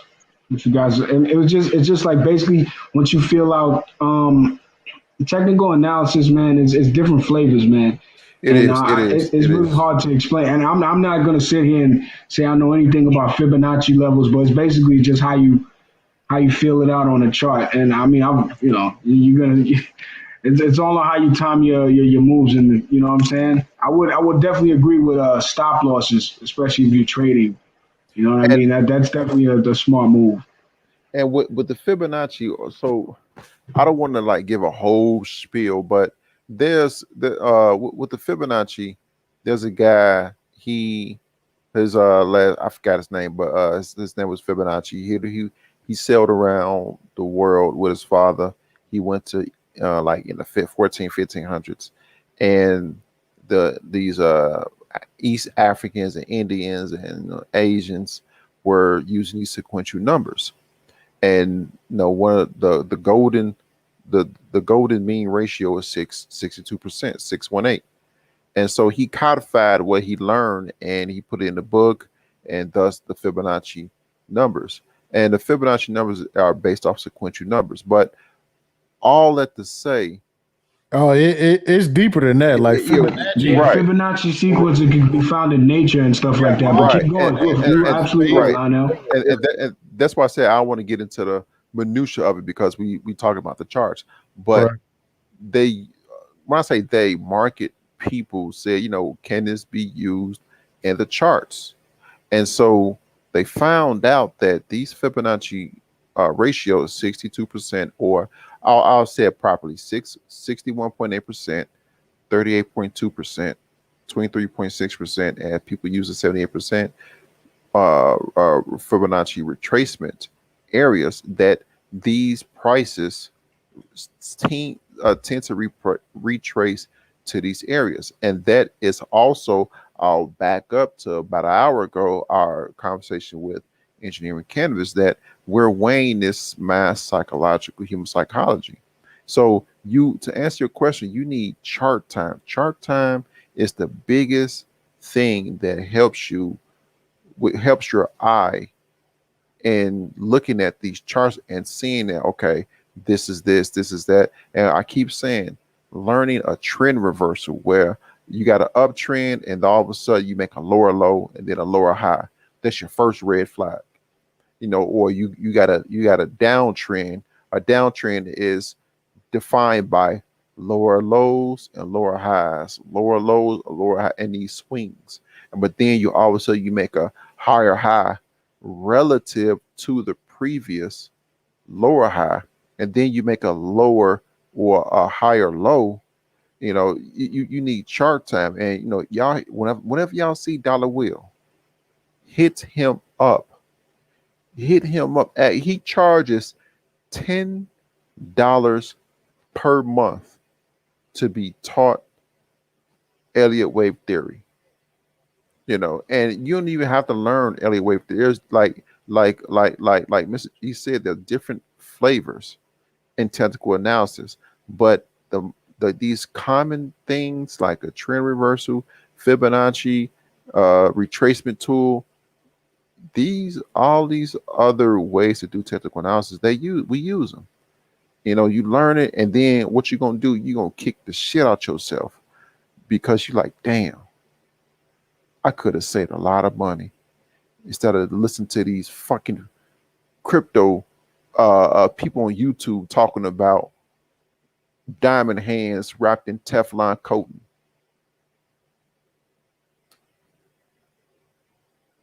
You know who I'm talking about? All saying, buy the dip, buy the dip, buy the dip. Most people didn't get in at a $500 Bitcoin. So what you're doing is just sending all these people to slaughter.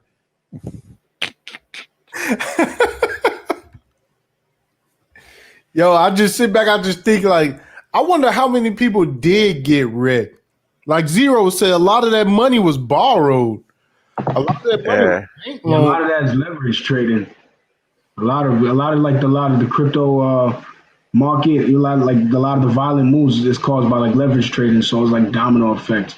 So basically borrowing and stuff like that. From my understanding, like I said, I'm not much of a trader from what I'm seeing. A lot of the violent moves to the upside and downside and stuff. Like you guys watch a lot of the whale alerts and stuff like on Twitter. Oh yeah. Well alert, Yeah.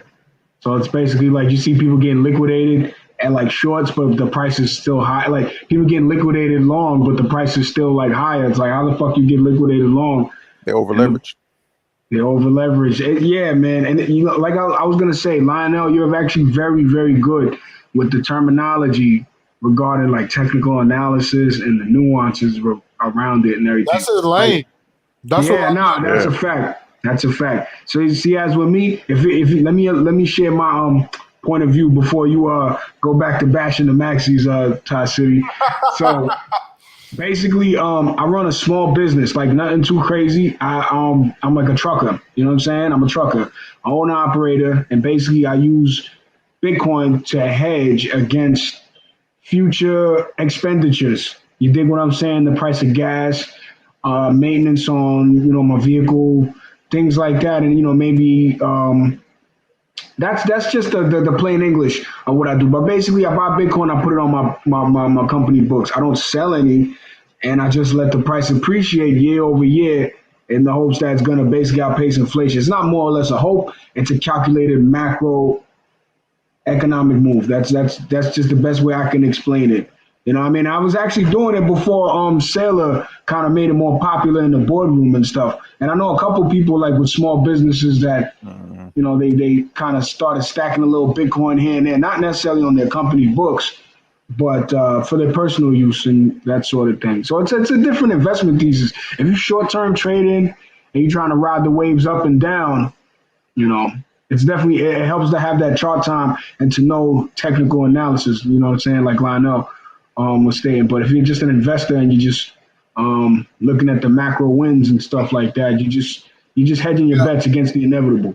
Yeah, and if you want to get in, like you don't actually have to trade. Like they have like practice trading accounts that you can play with before you start putting real money in. Yeah.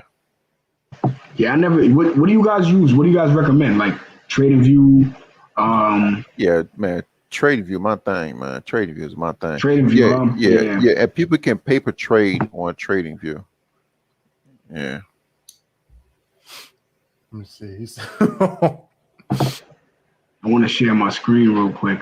Okay. I check out TradingView every now and then to check out like commodity prices just to cheat, like to see real quick. Hold on. You say you want to share the screen?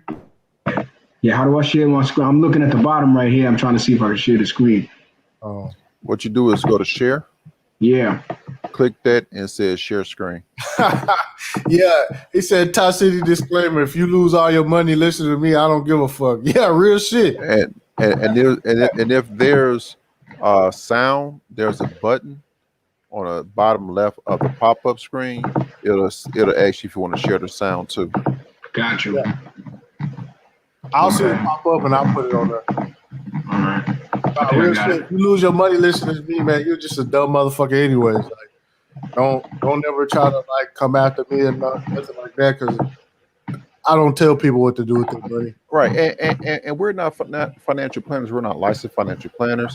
We're not licensed financial anything. We're trying to give food for thought and to stimulate people who's ever interested in. Oh, you know what? I think I'm gonna learn this. Because people may hear it and it may sound foreign, but when you hear it from people you are familiar with, it may make you want to say, well, you know what? It don't sound too bad. Nah, hey, G, I was on the Gentleman of Crypto stream this morning, man. Now you did good. I'm not even gonna lie to you, yo, because you came out of left field with the hook. Say, hey, man, what about all the sheep that really just going along with the program? Like, not everybody. You can't assume everybody's gonna be intelligent enough to, grasp the technology, and that kind of fucks they up for a little bit because. I mean, what you're basically doing is making a bet against human ingenuity when you say, like, a lot of people are not going to use the technology, like power users, like, running a node and that sort of thing. So, I mean, I get that part. He gets it too. You know what I'm saying? Yeah, and that was actually a good pull-up fact. They know, but the thing is, man, they got Bitcoin courses, dog. You know what I'm saying? They don't want to hear me get up there and tell them about, hey, I mean, y'all reporting on BlockFi, but the reality of it is everybody's gonna fucking bend the knee. You know what I'm saying? And it's just a piece of reality to where it's like, who's fighting back? give me one person that's going head up with the regulations and shit. Nobody. Yeah, nobody. It's more or less. It's just people like, okay, so I'm on the side where I think people are gonna. Basically, I'm betting with human ingenuity. I feel that people are going to wisen up one of these days and look into things for what they really are and ask the right questions and hopefully fall down the rabbit hole. I mean, like me, you can't assume everybody's going to be. Everybody finds Bitcoin at their own pace. All right, so all right, Mr. G. All right. Yeah, all right. Hey, yo, you still seeing the screen that I'm sharing right here? Or TradingView, do you see it? Or yeah, I just put it back up. Okay, yeah. So I'm over here on TradingView. I'm trying to see if I can get the dark mode or something. It's at the top. Top right, top left? Top right. Yeah. Okay. Not that one. It's so at the beginning of when you first sign in on a splash page, it'll ask you, dark mode. It's like a moon. So it's not, yeah. Oh, I think I can see it. Let me max the screen out. Hold on, let me see. Yeah, man. I use dark mode too. I don't like that. Hell yeah, this shit hurt my eyes. Man. But I use TradingView just to like get a cheat sheet in the market. You know what I'm saying? Yeah, just to see because this is the chart. Quick. And have you ever noticed?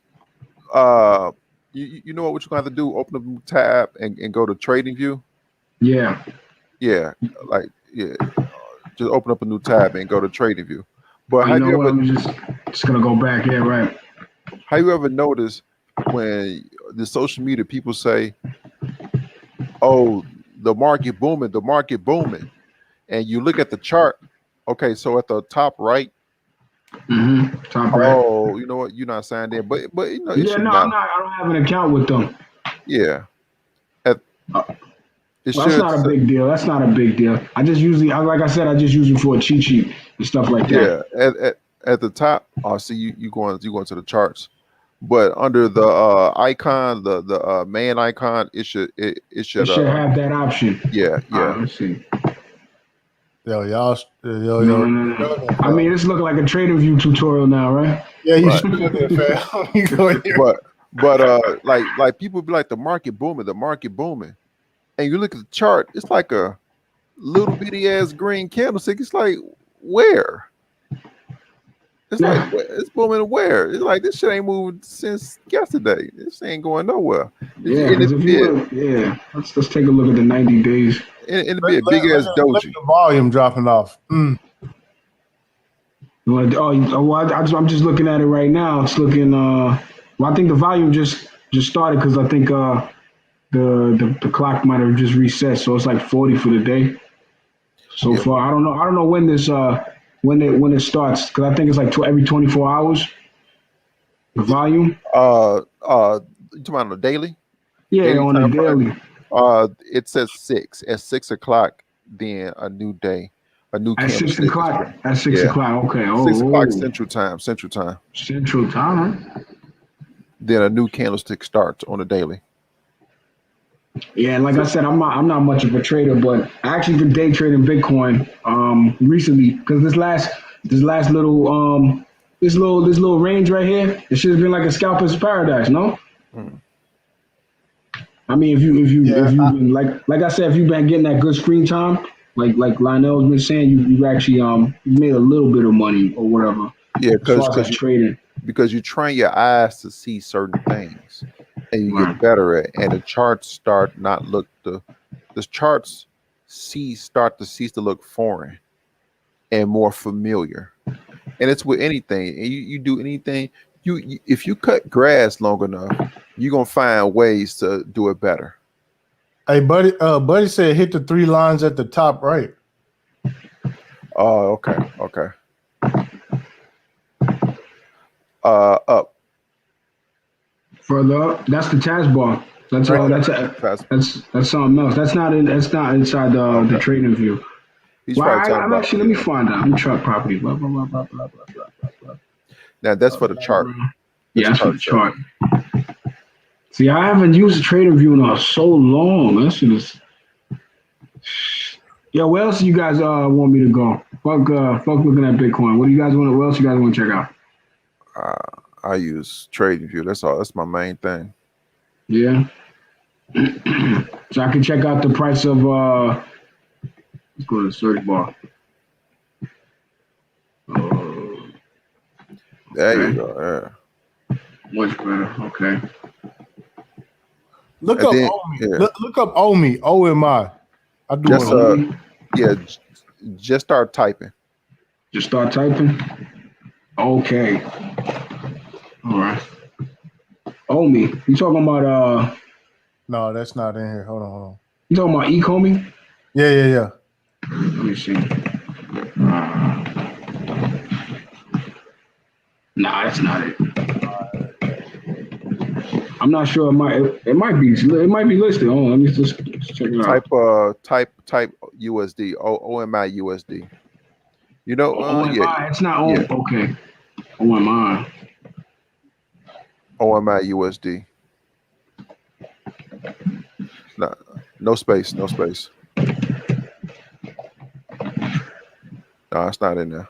I don't think it's listed on TradingView. It might be. It's like is it Omi like what is it? You can't find it on like Uniswap or something like that. Yeah, It's on Gate.io. It's not on a lot of exchanges yet. It's not on a lot. Okay, Yeah, that's so probably that's probably why. Yeah. because TradingView derived their data from the exchanges. Yeah. Okay. So I'm pretty sure it's definitely gonna have a lot of it should have like most of the cryptos. It's not gonna have all like 6,000 or whatever. Everybody should have already hit the like button, man. Y'all tripping. Okay, so it has like Tezos and kind of funny tokens and stuff like that. You've been trading much lately, Lionel? I'm a swing trader. I'm not a day trader. I tried day trading in Forex. It's not my thing. I was trying to day trade the euro dollar and the pound dollar. I was getting up at like 4 o'clock in the morning trying to catch that London session, and it's not for me. I feel more. I feel more. Yeah, I used to catch a couple of your streams too, man. I used to be getting up kind of early, man. I used to be like, damn. Yeah, I feel more comfortable as a day trader. I mean, no. I feel more comfortable as a swing trader. And as a swing trader, right? And people may be asked, well, why you sound like you know what you're talking about. Why you're not doing day trade? It's just I feel more comfortable as a swing trader. So on this chart right here, what would I be looking for? Like as far as like if I'm trying to play the swing on this crazy move up, I already got my kind of I kind of got my That's resistance right there. I don't care. That's looking like resistance, right? I was just gonna say, man. I don't think we're gonna go back to. We might top out at like 36. So the the previous local highs to the left on the screen. Yeah. To the For left. no, it's right there on the screen. Those previous right in the middle of the screen. Those previous. I see. So it's the highs. Okay. Yeah. So uptrend is defined by higher highs and higher lows. So Bitcoin made a higher high relative to the most recent few candlesticks. This is what time frame is this? This is the let me switch it to the 24-hour, the 1 day. No. Use on 30 minutes. Use on 30 minutes, so it's fine. 30 minutes. Yeah, so yeah, because right now it's on a 1 minute and it looks real choppy. I got it on a 1 day. It should. You see at the top? You say yeah. I see. All right. Let me change it. All right. I'm at the bottom. Yeah. Go to an hour. 1 hour. And then I need more data on the screen. What you looking for? What do you need to chart out a line? No. I need more data on the screen. So put more candlesticks on the screen. Damn, Bitcoin moving right now. Yeah. It just had a nice couple hours. How many candles you want me to put on the screen? Like you want me to go back to like 15 minutes? Like 30 minutes? Yeah. Squish the price was more candlesticks on the screen. Oh, okay. So at the bottom, you at the bottom, not that way. Not that way. Yeah, at the bottom on a time scale. Yeah, other way. Keep going. You got it. Keep going. Yep. Keep on. Now you want me to stretch out the screen a little? No. As a matter of fact, you see the word auto. Auto. I'm looking for it. Go down. Okay. Yeah. Click auto. All right. So go back to the time scale and pull it right. The time scale. Not that one. At the bottom. Oops. The one at the bottom. Which one? This one? Yeah. The one you just used to put more candlesticks on the chart. Oh. Yeah. that time scale. All right. Yeah. Grab it and pull it right. Pull it to the right. Yeah. Keep on going. Keep on going.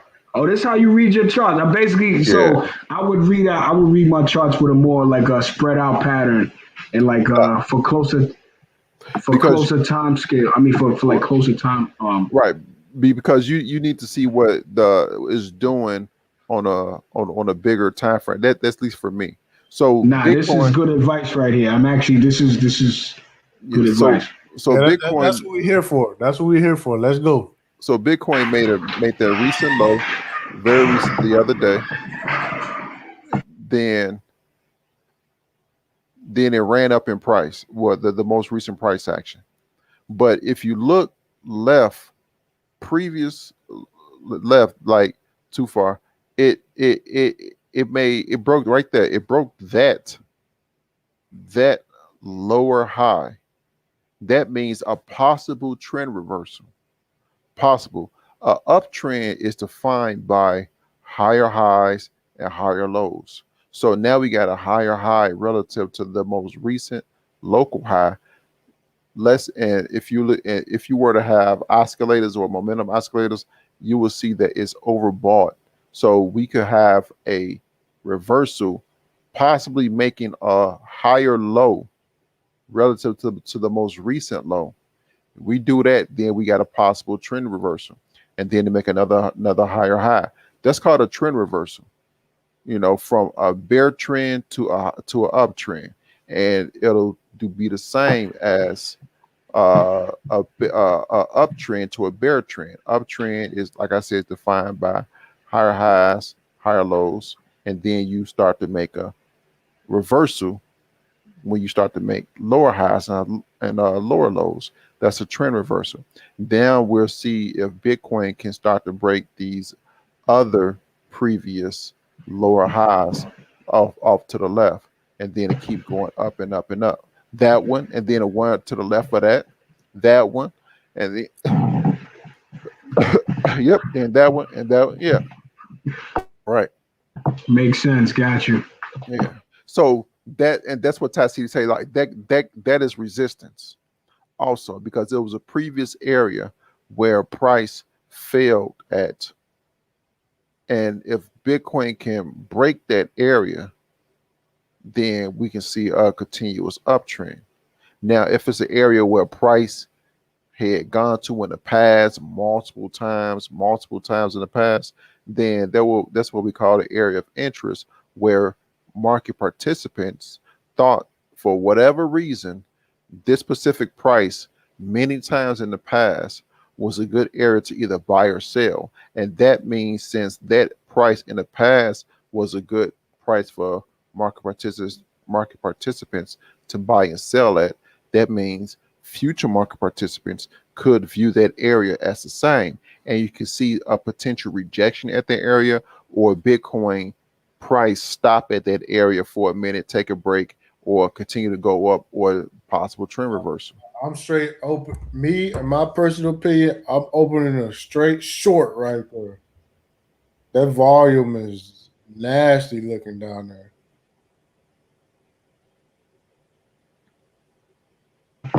Yeah, I actually had a short. I had a stop setting at about like 33 flat, and yeah, from yesterday, and I caught it. Now Just what? couple bucks. Yeah. Now, But no, I'm listening to what you guys are saying. I'm actually just analyzing it for myself. So just don't mind me. right. I'm discovering new things here. Now what people do is they, like Bro Truth, they take on different forms of technical analysis. Like what we just went over is just really, really basic. There's just But price action. right, but it's fundamentals. Well, fundamental technical analysis, not fundamental investment, fundamental technical analysis. But then people start to adopt different ways of doing technical analysis. Like Bro Truth, he incorporated the Ikemuku Ikemuku clouds. I do Elliott wave. You also have harmonics. You also have GAN fans. And these other ways of doing technical analysis will help you look at a bigger time frames, bigger data sampling, and say, well, okay, around this area price should do this, or around this area price should do this. So now you're looking at bigger swings. You're able to get bigger chunks of the market to either gain money on, or look at significant areas of possible trend reversals. So at a certain point, technical analysis stops being spooky and, oh, that stuff don't work too. Oh, wait a minute, this got some legs to it. Especially if you put a Fibonacci tool, retracement tool on it, and a 50% reversal, a candle goes up, price goes up to the 50% reversal and gets rejected. It's like, wait a minute, how did price know to do that? And then people start believing. That's why I say chart time. You train your eyes and you start to think, and you start to get in the groove of things. Yeah, I found myself like being like a 1 hour guy because like the scalp trades, like I said this week with the tight ranges and stuff, it's just been too easy like for like scalp trades and stuff like that. So when you consider like scalp trading like similar to swing trading? Yeah. Yeah, my thoughts. Same thing. Same. My thoughts exactly. And what you'll find, a lot of traders will, even though there's different ways of trading, we get to the same conclusion. Like TipTycity, he trades a certain way. I trade a certain way. But when we talk to each other, we come to the same thought process through our different ways of trading. So even though people got their different ways of trading, we come to the same conclusion. So it doesn't matter how you trade. Pick a way, pick a philosophy and stick to it. It'll work out for you. And don't be afraid to change your mind. A lot of people think that, you trade, well, whatever you say is written in stone and you can't deviate from that. No, we change our minds. Our most favorite saying is, we'll see. We'll see. Yeah. Hey, the price. Nobody knows. Right. And a lot of these guys, what they do is they say, okay, well, here's what I think. The price could go up, it could stay in this range, or it could go down. And then when you get a movement, they'll be like, all right, so as you can see, it went down to the area that I predicted. And a lot of these guys times, always like a day late with their analysis, and you can never. Yeah, hell yeah, you better believe it. And it just you just unsubscribe for them people, man. It's just unsubscribe from them. You know what I'm saying? and I'll even say this. Sometimes we don't know. Yeah, you don't know. I don't know. And, From based off what I've seen, I can say, okay, this looked like a dead Right. bounce. This looked like, I'm not saying it's going up, it's going down, or it can stay the same. You know what I'm saying? right. And because a lot of times price can be signaling two things at once. And if it's doing that, you're like, well, let me stay out the market until it clarifies itself. And then it clarifies itself, and more data come onto the screen, come onto the chart. You say, okay, now it's starting to get clear. That's that we'll see come in. Now it's starting to get clear. And now you can make your move. As a technical person, you don't, people think, oh, because you looked at a chart, you're able to know exactly what's about to happen. No, sometimes it can be in limbo. Yeah. But when Bitcoin was run up to 65K and to make that trend reversal, I bet you a lot of people are like, I'm out the market. Yeah. But hey man, I appreciate y'all coming through. I gotta get out of here. Once I again, appreciate you letting me on, man. Not for nothing, man. You inspired me today. man, that's what's up, man. Hey, listen, if you are new to the channel, hit the subscribe button, hit the like button, and share this with your people, man. I may be back tomorrow. I don't know. We'll see. I'm looking for a bloody Monday. I'm gonna keep it G with y'all. I'm looking for a bloody Monday. So yeah, y'all take it easy, man. We out. Peace. Have a good one. Peace.